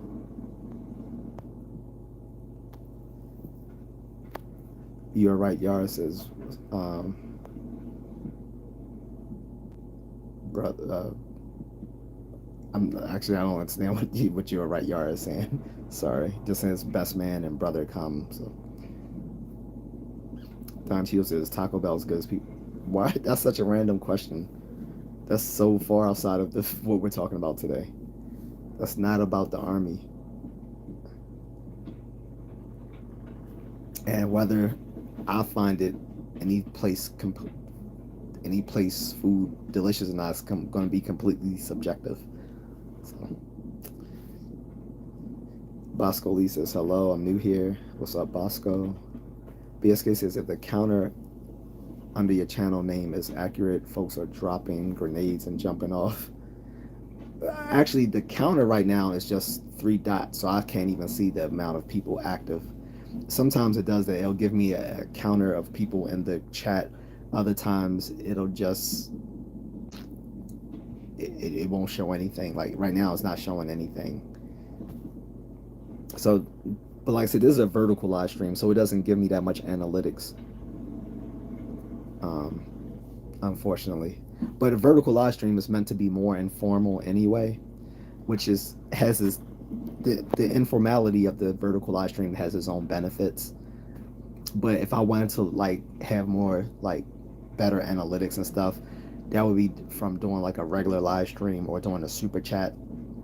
I don't see any point in doing a regular live streams unless it is a super chat, or unless I'm actually like bringing in people to as guests to talk with them on video.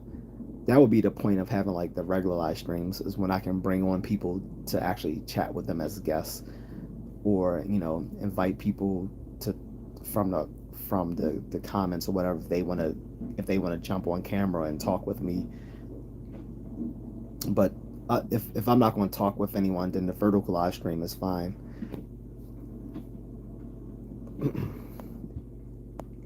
Bosco Lee said, what's this about? So this live stream is about the 249th birthday of the U.S. Army.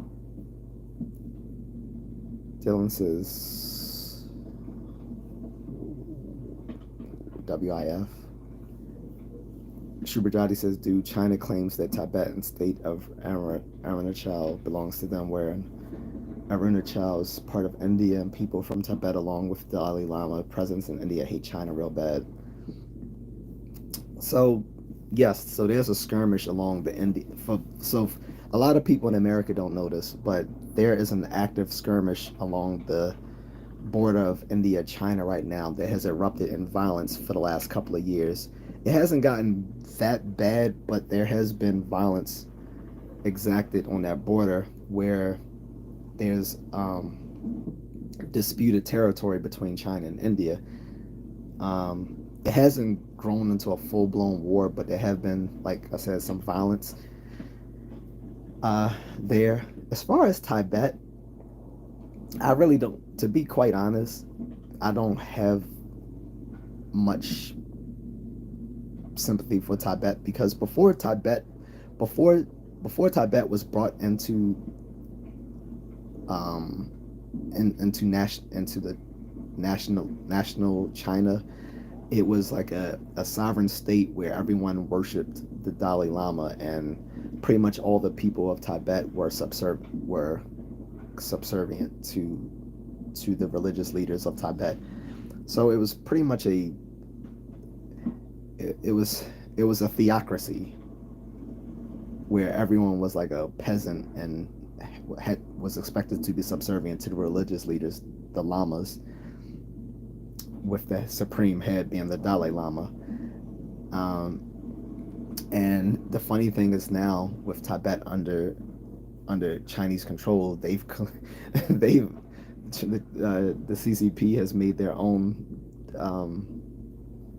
Dalai Lama as opposed to the ones that the Tibetans in exile have elected as their Dalai Lama.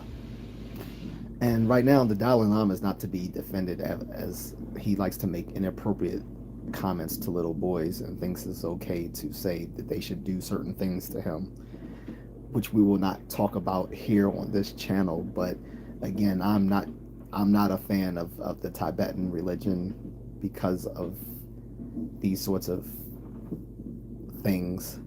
And again, like I said, before Tibet was under the control of national China, it was not a very good place to be. You were pretty much a peasant who was subservient to the whims of the lamas. Wasn't a great place.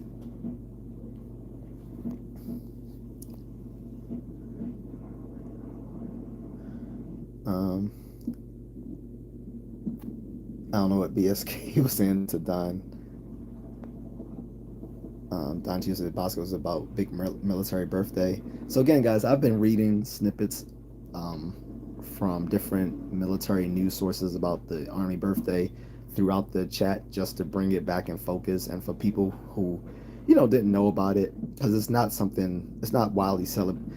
It's not like there's no like federal holiday for the Army birthday like with Memorial Day and Veterans Day or even Armed Forces Day. Like the Army Day is just a big day it's still a big day for all of the military because the Army was the first branch of the military and was the first one to be formed to fight in the Revolutionary War, which had already kicked off in 1775. And it basically, started when the Continental Congress held the meeting and said, we need to form an army. And George Washington was assigned as the commander of all the armed forces at the time. That says hi from Morocco. What's up?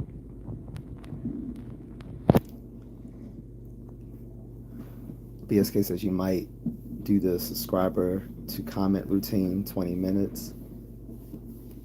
I mean, yeah, that's a good idea. I mean, but the thing is, I can't tell if someone, until I get off the live stream, I can't tell whether someone subscribed or not before they, to leave a comment, they have to subscribe is basically, well, that would be me using the honor system. So I don't mind people leaving, comments or whatever. I was just saying if you're going to leave like a random comment, I actually rather them just drop a few dollars in the Cash App. I think that would be better, whether they subscribe or not. If they want to get some of my time, then I think it's fair they should pay for some of my time, especially if it's nothing to do with the given live stream. like I have people coming on here asking me psychological, like, clinical advice and stuff like that, and I'm like, that's nothing to do with the conversation. Or they're telling me like about tragedies that happen in their life. Again, I'm not here for that sort of thing. This is not like a virtual counseling session. S says, are you in the army? No, I was 20 years ago. I'm a veteran now, so I'm just celebrating the Army's birthday.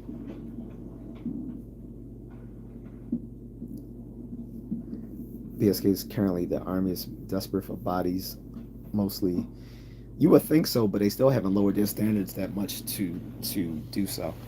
Once they get desperate enough, then they lower their qualifying standards. Then we'll see a difference. I did hear that I think they did recently meet their quota. I think they recently met their quota for recruits. Um, but for several years, they have not been meeting, none of the military branches have been meeting their quotas. And it's for a plethora of reasons. Like, one is a lot of people just aren't fit enough to join. Two is that there's a lot more options nowadays than simply joining the army or the military or college. Like, you have people who can just make it through, working in local, they can work local jobs. Like, some people are fine just working local jobs nowadays. But in a lot of places, a long time ago, before you had internet connection and stuff like that, you might be in some of these far west states. Like, you might be in somewhere like Wyoming or Montana, or somewhere in the middle of Tennessee, and there just weren't any jobs around. So a lot of people would choose to join the military than just be stuck, like, working some low wage job in the middle of nowhere for the rest of their lives. But you have more options now. Like, we're more connected than we ever were before because of the internet. So there's more exchange of information to look for jobs. Some places, some people will choose, if they don't have the, for some people who don't have the mental aptitude for college, they might choose trade schools, which you're still going to pay a lot of money for, but at least you can go into these trades. So, I think there's just more options available. And then for political reasons, a lot of people object to the military as well. So with all these factors going on, they've had problems meeting their quotas. Schubert Jati says, "Oh, I'm really sorry, sir. I saw the topic was about armies." No, you're fine. At least you were talking about military related stuff. BSK says, "I'm guessing the dive bomb troll are dissuaded by that." Yeah, exactly. The reason why I say you have to cash at me if you want to divert the conversation is twofold. So you of course you caught that, BSK. One is, if you really, like, you can literally put your money where your mouth is. um, well, not literally, but figuratively, you can put your money where your mouth is and say, okay, well, I want to talk about whatever I'm going to talk about, so I'm going to just drop him a few dollars. But most people aren't going to do that. It's just going to shut them up. So you're exactly right, BSK. I did that on purpose. It's twofold. One, like I said, I can't see if someone subscribes or not till after I get off the stream. So I would just have to go by the honor system and think and hope that they actually subscribe once they left a comment. And they may have, but they may have not, or they may have done it just for that time and then reneged and unsubscribed. So I wouldn't even know. But if I say no, you gotta drop a cash app or buy me a coffee if you want to lead the conversation in a different way. It basically shuts people up who aren't really, who just want to troll. So you're absolutely right. I know what I'm doing. Literacy Turn says, thanks for your service. Thank you. And PSK says it's subscription, i.e. subscription delay. America says, not a lot of people realize America does so much opportunities that we would never have in other countries. But that's true. Mailman says he was trying to make more money from me. No, again, I wouldn't know that because I can't see that until after the fact. And people who are going to subscribe would subscribe, anyway, just because they enjoy the content, Mailman. So I don't think I'm dumb. I'm doing what I'm doing on purpose because it dissuades people from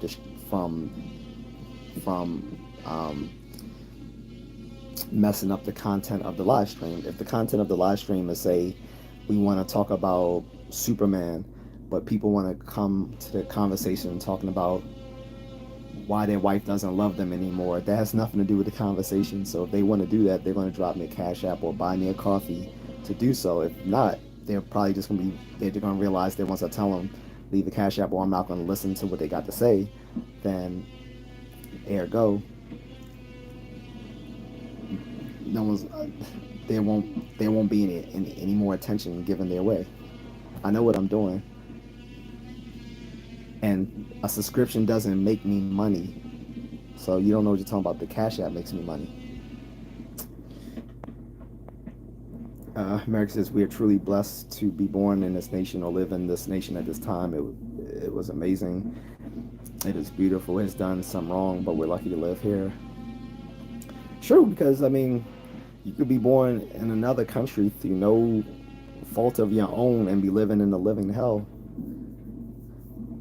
I mean, as much as we complain about here, I can tell you of dozens of countries that I would not want to be in or born into, rather. It, most countries might be fine to travel and visit, but there's a bunch of countries I would not want to be born into. So,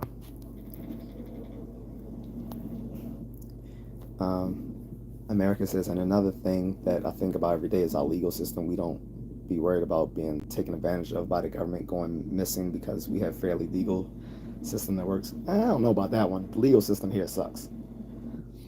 Is it better than other places? Yeah, but our legal system is not very. Uh, our legal system has some systematic flaws in it that I can't defend. Like I said, we recently just saw a former U.S. president convicted on 34 felony counts on some of the flimsiest evidence, and someone in his position is able to find the best defense that can be found in this country, and when he can't even when even he can't get a fair shake in the system, this system is messed up. It is biased. It is a two-tiered system of legality. Um, it it I can't even go into all the flaws. That would just get us into a whole different topic. But I can't defend our legal system as something that I'm proud of as an American. I find it one of our biggest flaws, actually.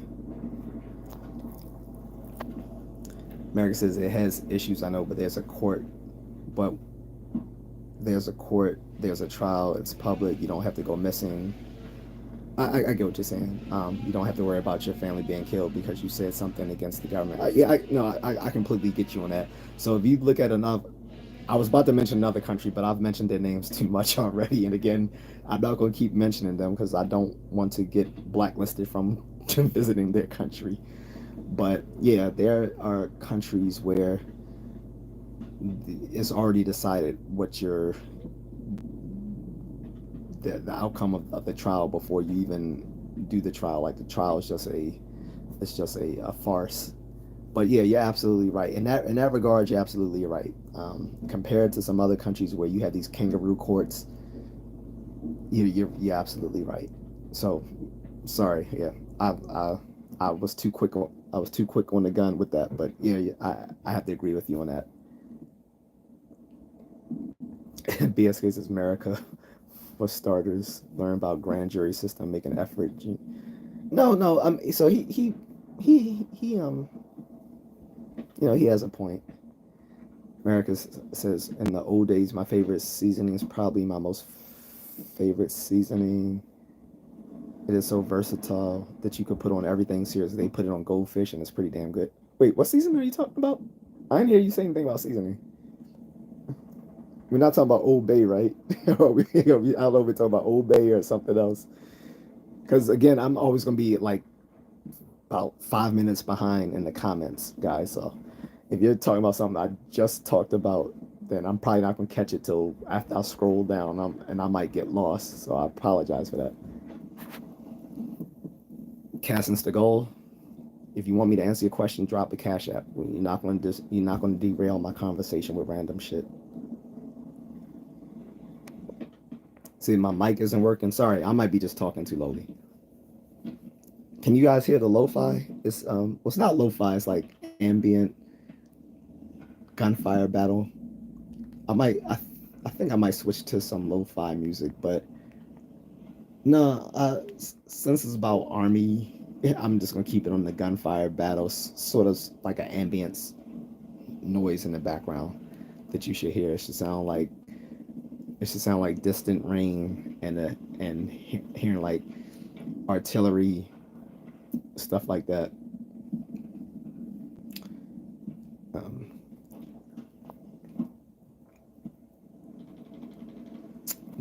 Don says, "Have you been to my land of West Africa?" Not yet. I've had invitations. I have friends there. Well, friends I went to school with, and then they went back to West Africa after they graduated. But I haven't been there. I might, but it's not on my immediate list because there's so many other places I plan on going to first. And then come to even when I do plan on going to the continent of Africa, West Africa wasn't my first stop. It would probably be um, maybe like I don't know, like Kenya and Egypt, places like that. Those would probably be my first stops when I hit the continent of Africa. It's probably like somewhere like Kenya and Egypt. But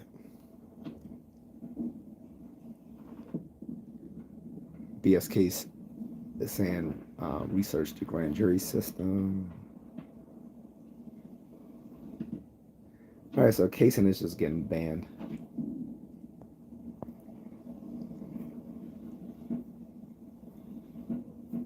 Kane is getting banned. Cousin Justin is getting banned. People think I people. if you're here to troll, you're done. Like I said, I'm not putting up with little kids trolling in my live stream. And also, like I said, if you're not dropping the Cash App, then we got no words to say.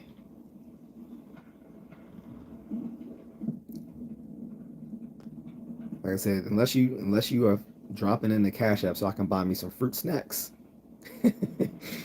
um, we've got no rap. Shubert said, "Is there anything you could have changed if you were the major general in the army and the military?" I wouldn't know. That's way out of my field of things that I've thought about. I've never thought of, I've never like considered nor wanted to be like a army general. So I wouldn't really know. I mean, basically, as a general, you it would depend on, you might lead a battalion at the at the lowest, like as a 1-star general. And then at the very top, you're at the command. You head an entire command, like Northcom or Pacific Command or all these other ones. Like I don't know what changes I would make as a general. I would just lead by example.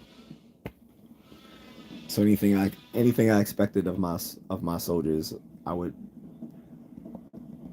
make sure that I'm capable of doing myself. That's the only thing I could say.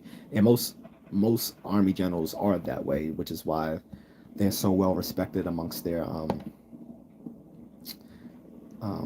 amongst the lower ranks, is because a lot of them can do what they ask others to do of themselves. So I don't think there would be any changes that I know of that I would make. Maybe you're thinking more on the political side. Those aren't the generals. Generals aren't making the political decisions. Those are like the chiefs. Those are the chiefs of staff that make the decisions, the political decisions for the army and the other branches, the joint chiefs of staffs.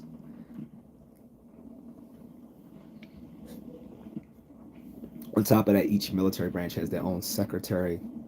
So you have the Secretary of the Army, Secretary of the Navy, Secretary of the Air Force, and so on and so on. Those are the people who make the political decisions, not the generals.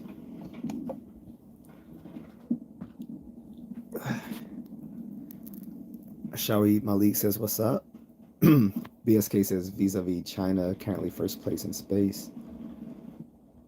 I don't know if they're first place, but I wouldn't know.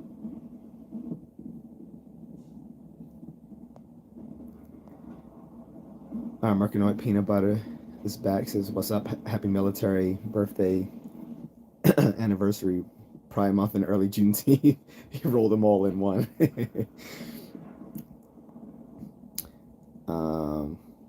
BSK says, mediocre 5G Android device that shows counter under your name.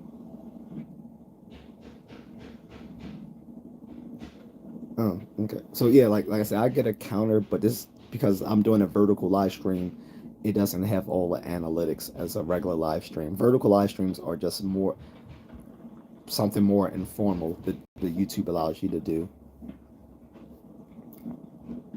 Jordan Reddick says, "What you talking about?"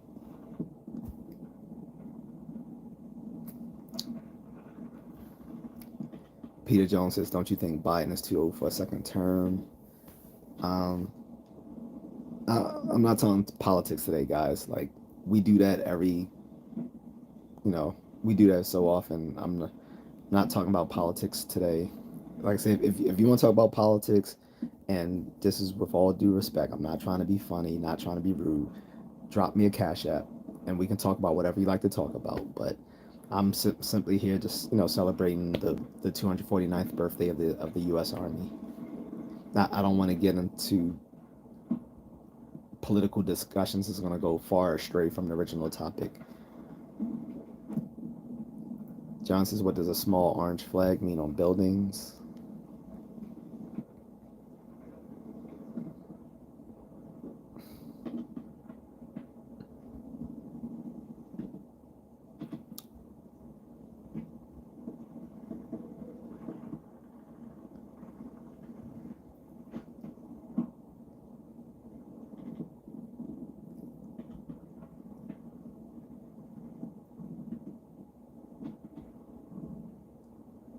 Um, to be honest, I'm not sure. That doesn't really have anything to do with the army.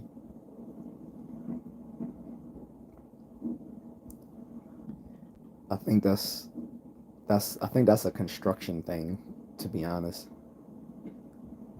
But I'm googling. It says it also can indicate things like communication lines, such as phone, internet, or television lines, or like an alarm or signal, something like that. That doesn't have anything to do with the army. So.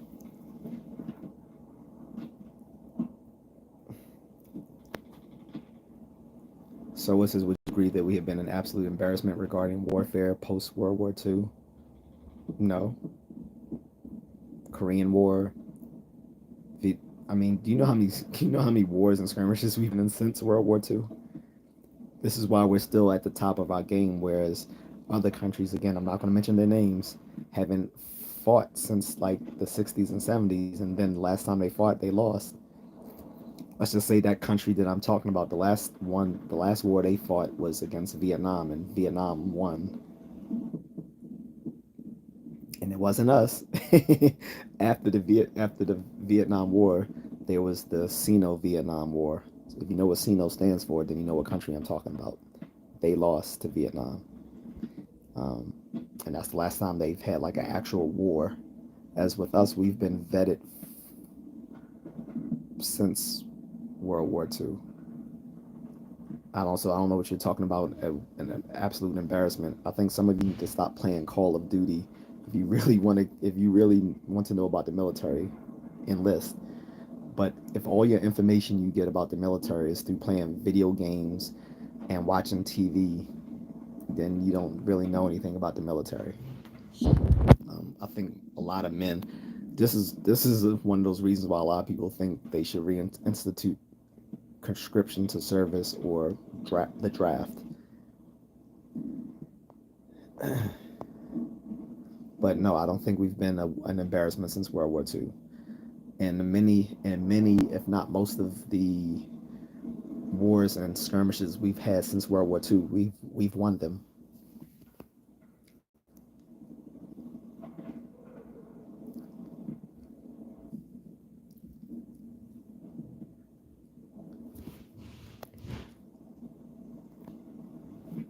Don says it's not about age with but no, well, I'm not getting to that.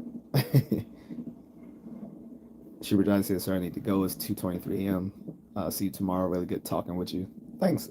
You know, it's good as always, Schubert Johnny. Thanks for chiming in. And like I said, you brought up a subject that most people don't know about the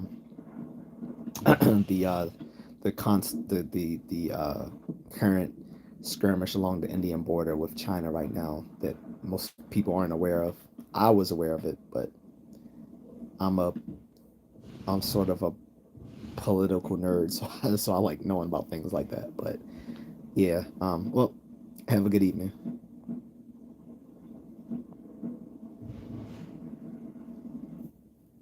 Don says, "Why does your father feed you squirrel?" Well, that's a completely different subject. I guess you remembered. Well, why'd you ask? Wait for like 2 days to ask me that. Like I spoke about that 2 days ago. Um, he's a hunter. He eats stuff like that. So he tried to get us to like it as well. But me and my sisters and I don't. And now because of him feeding us meat without telling with and lying about what it is, we don't really trust meat unless we know what it is first before we eat it. But only you're the only one that would have remembered me talking about that 2 days ago.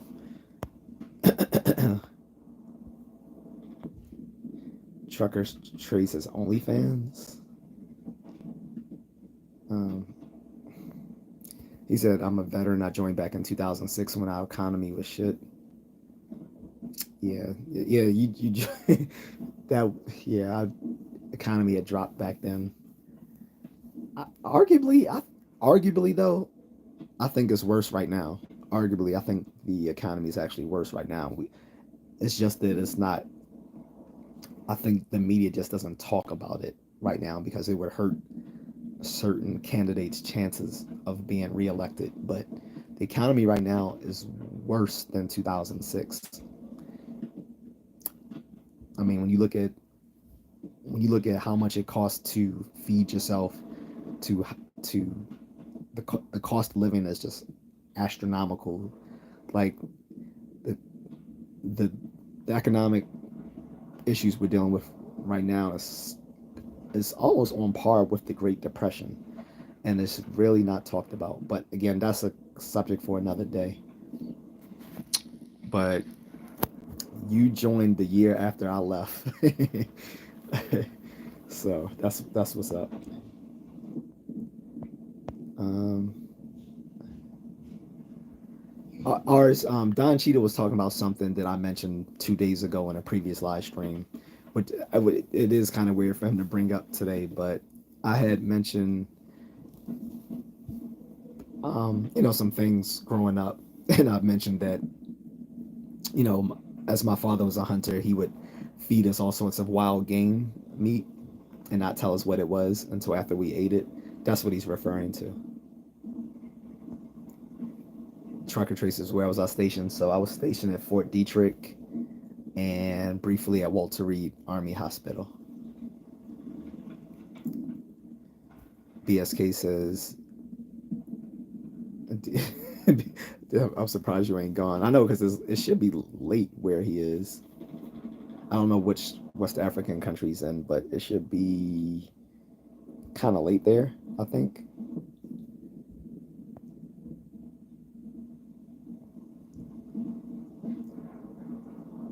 Oh, let me plug in the battery. I mean the charger.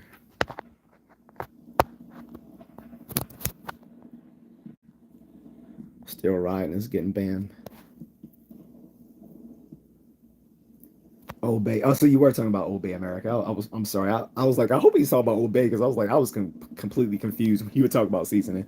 Yeah, Obey is great. I I would bring it back to the Philippines. My wife loved it. But I found out there are a few places there that actually sold it because it was a friend I was talking to in Angeles City. Well, she's not a friend, but like she's someone who's in my private Facebook group that I've made for like people who want to like get to know Filipino women. But she told me that she picked up some at some airport in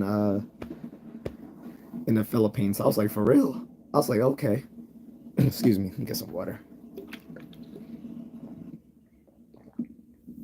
Um, but yeah, she was like, yeah, she's like, I use Obey season. I was like, how?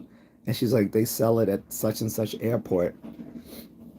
I think she was referring to the airport in like just right outside of Angeles City, like in Pampanga. Pampanga is where there used to be a U.S. Air Force base. They closed back in like the 70s or 80s, just like the Subic Bay U.S. Naval Base closed up in like the 80s. So my uncle was stationed there when he was in Vietnam. He said he used to meet the little mama sons there. Because I don't know. He said he was saying something to me one day about how he used to meet all these women there. I was like, man, you should go back. He was like, nah, he said they all grandmothers and stuff now. I was like, yeah, I guess so.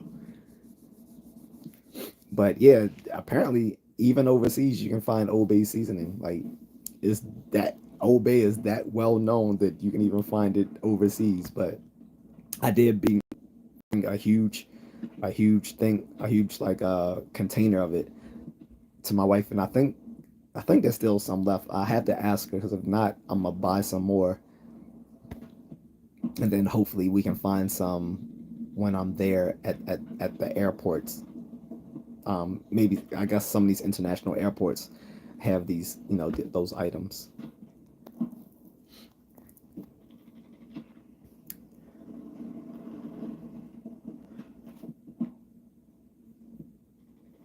Logan R. I'm not talking about that. I don't. Not talking about any combat sports today. If you want to drop a cash app, I'd be more than happy to talk about um, combat sports and or like contact sports in general. But that's not the discussion today.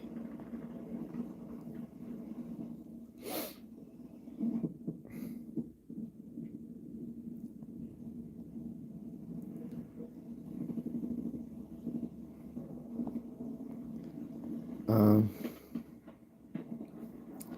Don, that's that's has nothing to do with the conversation, buddy. Not talking about rappers and stuff like that. Barbara Furtick says, I have a question. Okay. BSK says, U.S. Marine Corps under Department of Navy Secretary, the men's department, old ass joke. What do you call it? The men's department. Don't get me started. Everyone has made jokes about the Navy being gay, but at the end of the day, most of those dudes are cool as shit. One of my closest friends joined the Navy. He joined.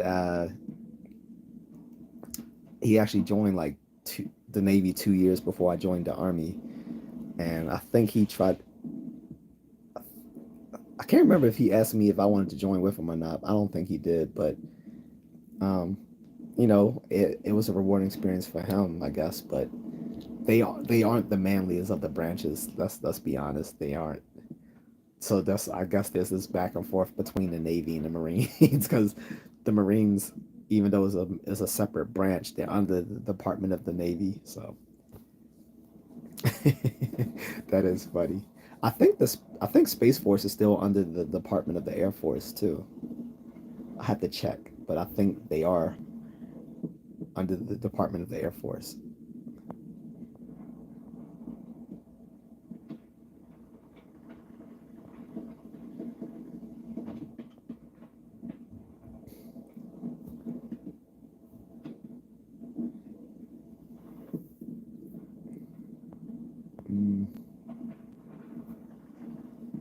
Barbara asked how many people joined the army in 2023 to 2024. I actually don't know. Like I said, I think they just hit their quota because they've been missing their quota for like several years. But we can find out how many people actually enlisted.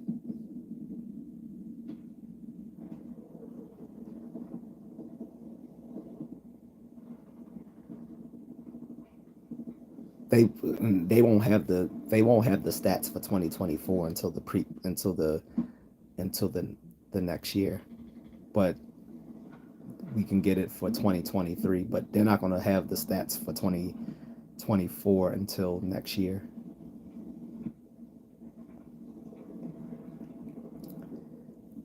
So accordingly, 55,000 recruits.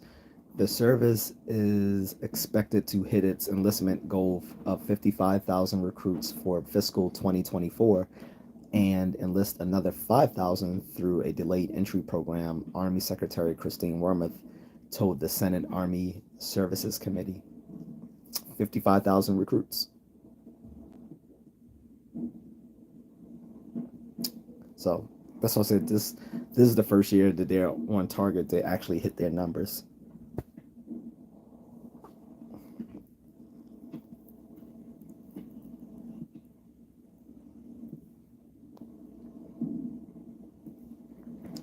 Called Johnson's Band. BSK says got to go. Luck to you. Thank you, BSK. Keisha says hi, watching from Trinidad. What's up, Keisha H? Betty G says watching from Kenya. Gregory, the reason I haven't really approached what you were saying because it didn't really have anything to do with the subject. For folks who want to talk about unrelated topics, I asked if they want to do so, that they can donate either to the Cash App or to buy me a coffee.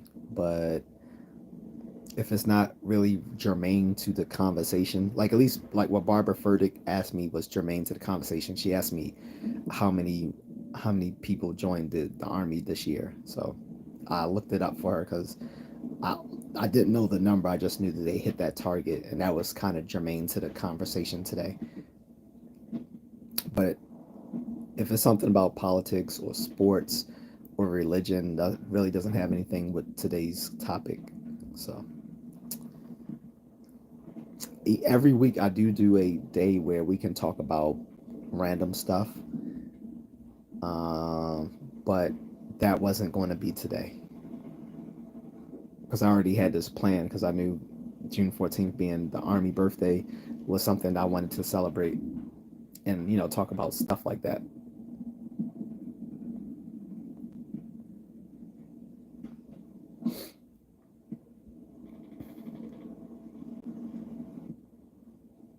Mm, Lily Pink is banned.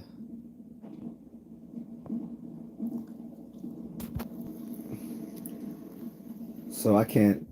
The counter doesn't show me how many people are active, especially since I just banned about 6 people, and I banned about 5 of them earlier. So I can't see how many's actually live with me.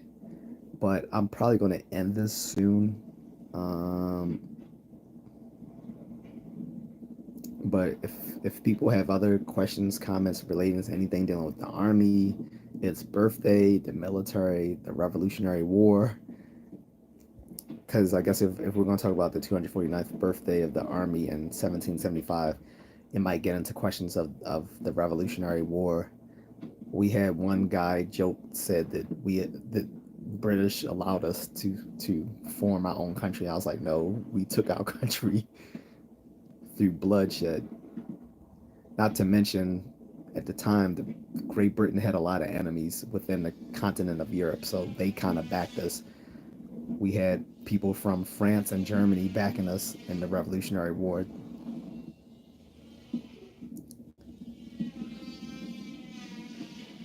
So they didn't give it to us. We took it.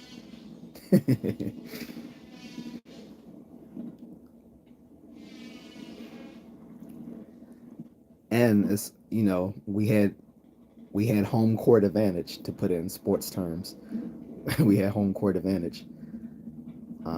We learned from the indigenous people how to wage asymmetric warfare, which wasn't a thing known within like the standard military practices at the time, was conducting asymmetric warfare the way the indigenous tribes did. We learned from the indigenous tribes how to conduct asymmetric warfare against a much larger force. So that's something we gotta give credit to the indigenous folks for showing us how to do that.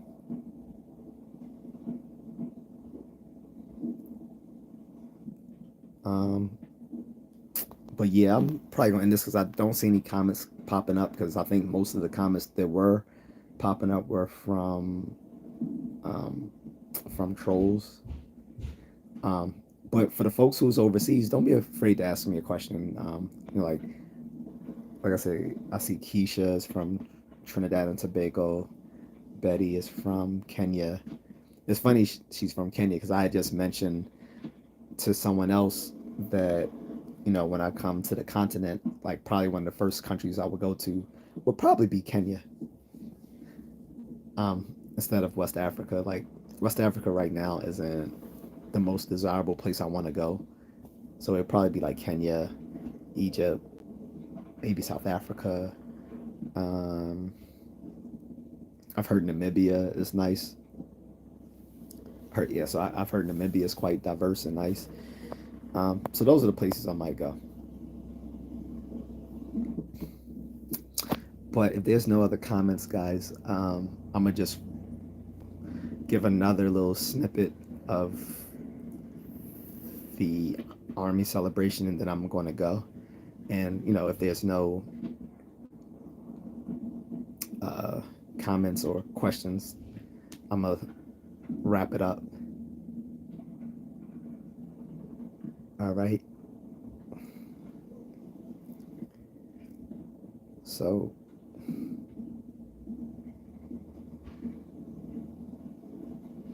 have I served? Yes, I'm a veteran.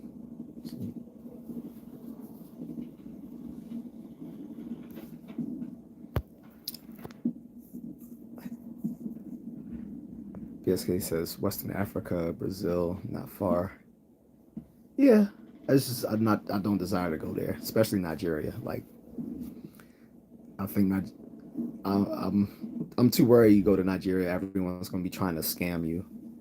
So not really where I want to go right now. Like, and I'm sorry that I know that's a stereotype, but Nigerians kind of brought that on themselves. Like they're now known internationally as the place of scamming, of financial and email scams. So not really somewhere I want to go. And there was even a movie that was made in Nigeria. So the Nigerian film, the Nigerian film cinema over there is called Nollywood. Instead of Hollywood, they call it Nollywood. And they even did a movie called The Nigerian Prince, and it talked about an American Nigerian coming there to visit his Nigerian family, and like he's just dealing with people there that's just a lot of avarice. There's a lot of avarice. Like as soon as he gets to the airport, he's getting scammed. He's getting scammed by his own family. Like it's just bad. It's a really good movie though, really good. But it makes me think, like, if this guy is Nigerian himself and he's being treated like an American, like how they gonna treat just regular black folks or anyone else? Like it's just I have no desire to go there right now. And I think like in like the capital where most people will go would be Lagos. I really don't feel like going there right now. I might go there eventually, but it's not really on my travel list at all.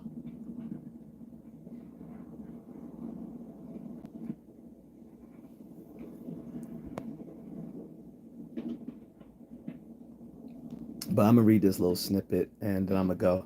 But like I said, if people if I get more trolls than than people who just want to actually chat, then I might start reducing these live streams. Um, but um, we'll see.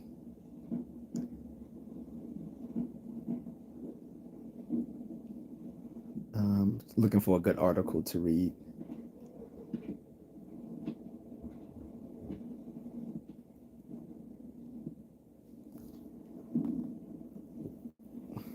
How long? 6 years.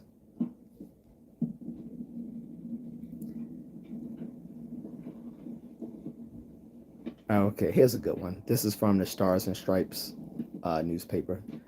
The military has a lot of their own newspapers. There's the Military Times and there's the Stars and Stripes.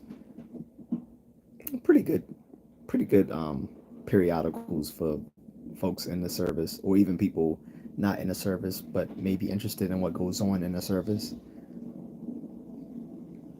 Um, so this is just to recapitulate what I was saying earlier for folks who weren't in the live stream earlier. Don't know what I'm talking about when I'm talking about the U.S. Army birthday because there's a lot of people we have overseas in the stream. So on June 14th, 1775, 249 years ago, the Second Continental Congress formed a united army to bring the 13 colonies together in the fight for independence from Great Britain. The U.S. Army was officially born. The Army was founded just months into the American Revolutionary War and predates the signing of the Declaration of Independence.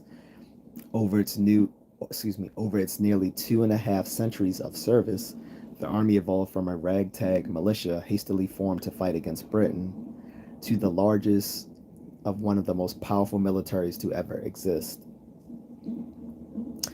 Today, over 450,000 active duty service members, as well as about 300 National Guard soldiers and 175,000 reservists, make up the Army, the largest of the six military branches.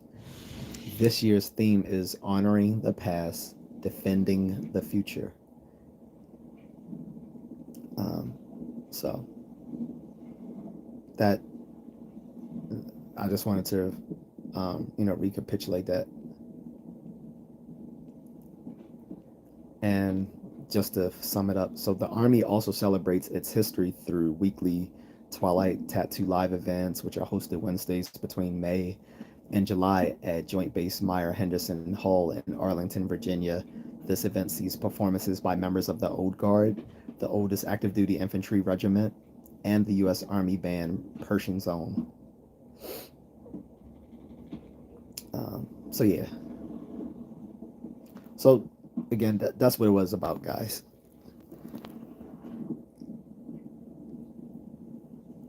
Conrad says, and then they lived happily ever after. Well, that's not that's not the the topic. The topic wasn't we fought one war and then everything went happily ever after again.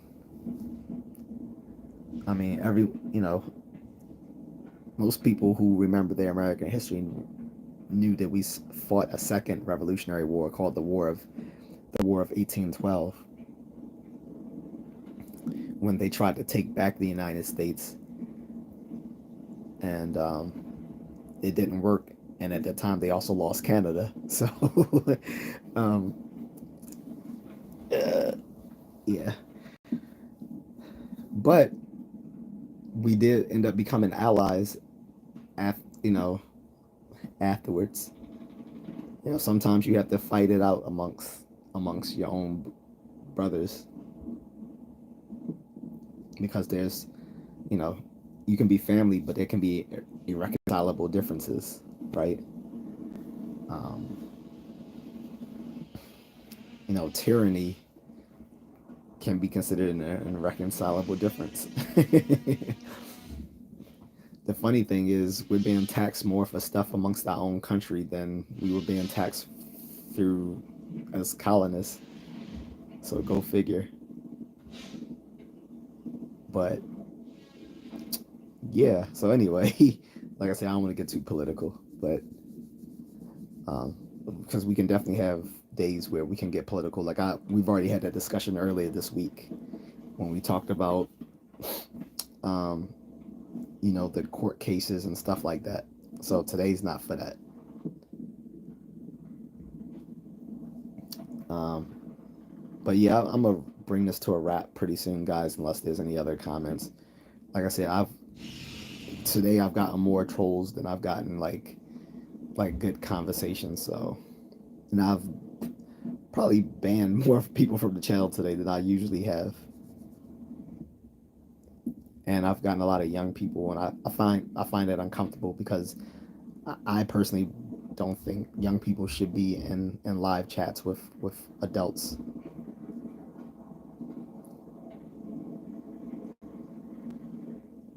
But some of them did ask me like genuine questions about military and joining and stuff like that. I don't mind that, but I still think per, it should be under parental discretion whether they join in live streams with adults. I find it unsettling. One of them kept asking me, "Can they donate?" And she didn't say she was young, but I could tell. Like that's why I said if someone wants to donate, they can go to my Cash App. But other than that, or buy me a coffee, that too. And I don't see anything under that, so I'm assuming that didn't happen. But in any case, you guys don't have to pay anything. What you can do if you like hearing me talk and be nerdy about any sort of given topic, you can like the video, you can subscribe to the channel, you can hit the notifications for upcoming videos, and you can share the video with others. That helps me grow the channel and the platform through the YouTube algorithm. And that way I can get monetized and then I can do super chats. So if people want me to be monetized, so I can do super chat live streams. That way they can donate while on the channel and ask me any question they want. Because what will happen is they can drop a super thanks, and what happens is when they drop that super thanks, it will scroll the comment that they have across the screen for everyone to see. So I don't mind because even if they say something that's wildly out of pocket, it'll still show it come across the screen. But if it's something inappropriate, then YouTube itself will edit that. So I don't even have to worry about it because if they drop it, that goes through the YouTube algorithm once they do a super thanks. So if there's anything deemed inappropriate through the algorithm, they will edit it themselves. So, and also if someone wants to waste money just to troll, then have at it. That's why that is the the reasoning behind my madness when I say if you want to derail the conversation, then leave a Cash App first, because most people aren't willing to do that, and if they are, then it's kind of a win-win. So, but yeah, I don't see any other conversations going on here, and the counter is not giving me an active number like that happens on these vertical live streams. Like the number of active watches will appear and disappear on the counter on my screen. So I'm going to end this, guys. I'm going to give it a few seconds if someone still had a question or a comment. Otherwise, once this video is uploaded, they can leave a comment or question directly in the comment thread once this is replayed. Nika says it says four. Okay, thank you. Yeah, it doesn't show anything on my end. It just shows three. Just shows the parentheses, the three dots.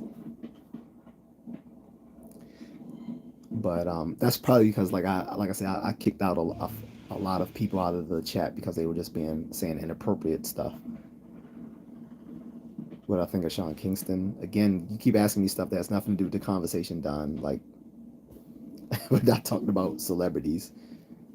And I Sean Kingston, I haven't heard him do a song in like 20 years. So, but anyway, unless there's any comments about Army birthday, Revolutionary War, American history, military, my military experience, joining the military, um, anything dealing with that, or maybe American military movies, because they are quite a good. So, Mel Gibson. I know a lot of people don't like him anymore, but he did a movie on the Revolutionary War. Most people laughed and said it was like the American version of Braveheart. If people ever watched the movie Braveheart that came out in 1995, he did a movie in 2001 called The Patriot, and The Patriot was more or less Braveheart, but in America. So if you want to see like a movie that celebrates the Army's birthday, you might want to check out Mel Gibson's movie called The Patriot. That's actually a pretty good movie. I showed my wife, and because I had her watch Braveheart and she liked this, so I was like, well, if you like that, you gotta watch this movie called The Patriot, and she liked it. Well, at least she told me she did. But that might be a decent movie to watch for people who want to know more about the early army from the colonial times. Don't consider it too historically accurate, but they did try to make a lot of elements of the movie historically accurate, but it's still going to be like historical fiction.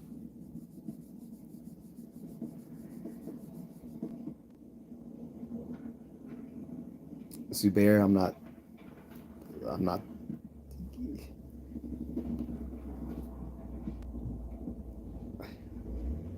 Zubair says Ronald McDonald and the military. If I'm correct, the first McDrive was made for the soldiers. What's a McDrive? I don't know what a McDrive is. I never even heard of that. Um, so I don't know what a McDrive is. So I think I don't. Clearly, you're not American because we have nothing called the McDrive in the army. I would have heard of it. A lot of people have ideas of what we do in the U.S. from foreign countries that are kind of wrong-headed. Um,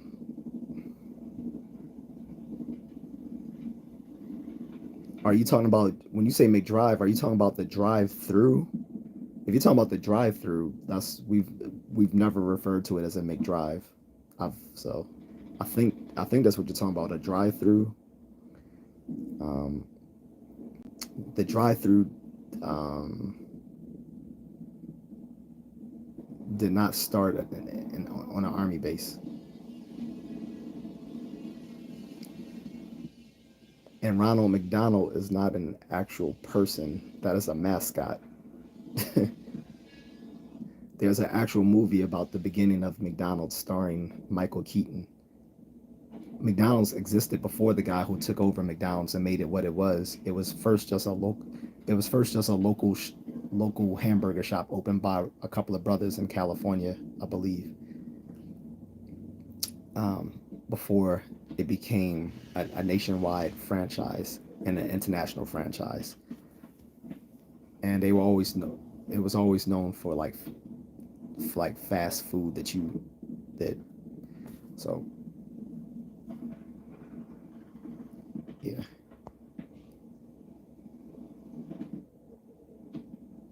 McDrive. Oh, that must be what you call it in your country. We don't call it a McDrive here. We just call it a drive-through. That's why I was like, what is a McDrive? Um, I'll look it up, but that's not what I've heard. Um, you could be completely right. If you're right, I'll give you a due credit. Because I'm always willing to admit that I can be wrong or ignorant on any given topic.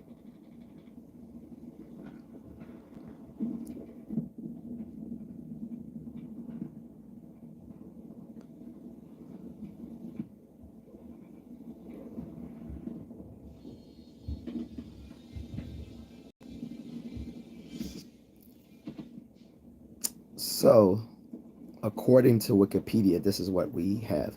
The first McDonald's drive-through was created in 1975 in Sierra Vista, Arizona, near Fort Huachuca, a military installation, to serve military members who were not permitted to get out of their cars off post while wearing fatigues. So, sir, you win. You are right. No, I did not. I'm honest. Did not tell you. I said if you are right, I'm gonna give you your credit. I'm willing to admit anytime that I'm wrong. Here's the great thing, guys. When someone shows me I'm wrong, that meant I learned something. So that's great. I'm very humble. So you you win. I thought that the drive-through started with the original company who owned it before it was taken over by that guy who bought out the franchise from under them. He kind of screwed them over because what he would do is with all the military, excuse me, with all the McDonald's franchises, he didn't buy the restaurants. He bought the land that the restaurants were on, and then basically made the franchisees lease the restaurant from him while he owned the land, which was ingenious. And he ended up screwing over the original owners of the McDonald's, so they ended up selling the rights of the name to him. And like I said, there's a movie about it starring Michael Keaton that that plays that character. I forgot his real name in real life. I'll look it up. But that gives you a history of the beginning of McDonald's, and it didn't mention the whole drive-through aspect starting on a unless I missed that part in the movie. I don't remember it talking about the the part where the drive-through started on a military installation.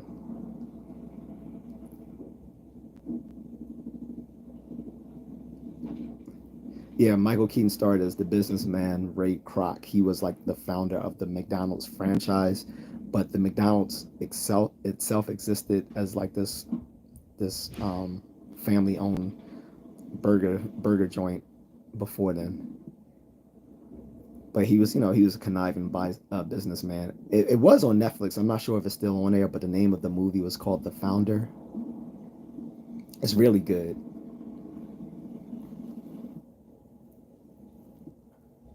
You keep saying thing Ronald. Ronald is not a real person. Ronald McDonald is a mascot. You should say Ray Kroc, not Ronald McDonald. By 1975, the business was owned by Ray Kroc and the people under him.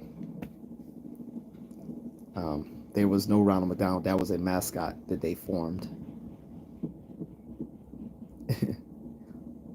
But I think you're just being, funny. But in any case, yeah, Ray Kroc was a shrewd businessman. He was kind of messed up how he treated people, but he started off as a door-to-door salesman, so I guess he had to have that sort of conniving shrewdness to be good at what he did anyway. Mm. Because McDonald's was actually named after the guys who formed the actual restaurant, um, Mac and Dick McDonald, but there was no Ronald.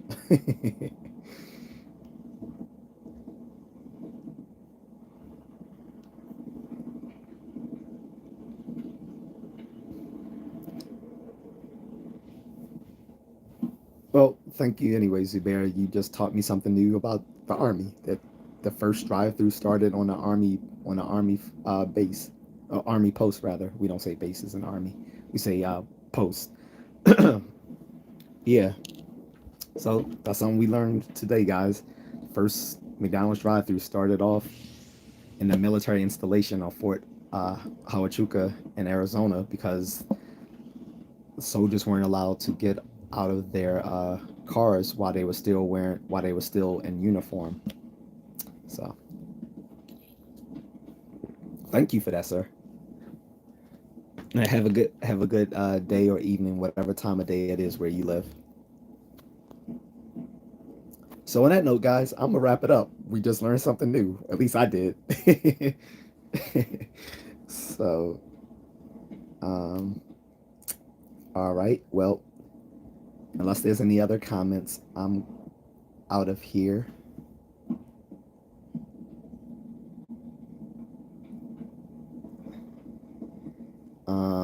Again, if oh, Zubair is from the Netherlands. Okay, thank you.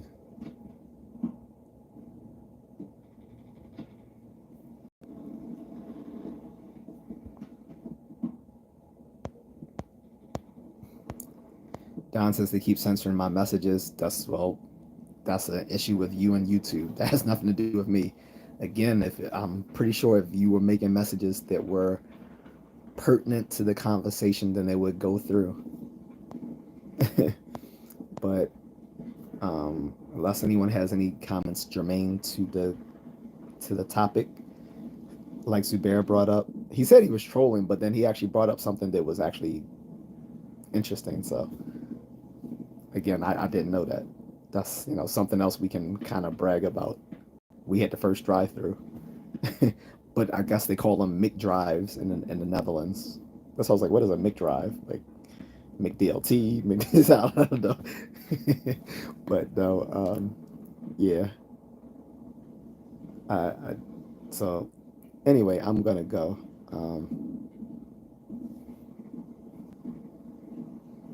Addison, I wasn't even aware of anything you posted previously, but have a good day.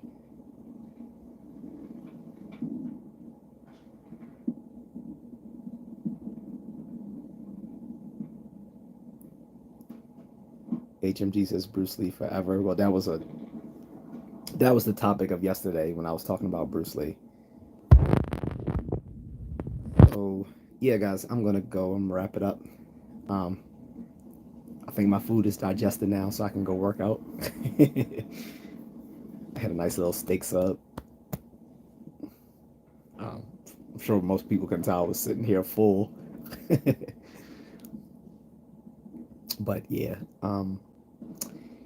uh, any last comments, queries, questions, conversations, claims, um, provisos, statements, messages? If not, we will end this here. And you guys can see the whole thing in its entirety when I upload it. No, Don, we're not talking about I don't care about random celebrities. You keep bringing up random celebrities and stuff that has nothing to do with our conversation. So, unless we have other conversations dealing with what the topic of today was, which was the U.S. Army's 249th birthday celebration, we have to wrap it up. I was also taking questions when it came to American military history, Revolutionary War, Army experience, joining the military, all that sorts of stuff. But anything that didn't have anything to do with anything within that sphere of of of the Army is not germane to this conversation. I hope people could hear the little distant music I played in the background, which is sort of like an ambient sound of the battlefield. It's like distant gunfire, artillery bombs, and rain. It's actually kind of soothing to be honest. So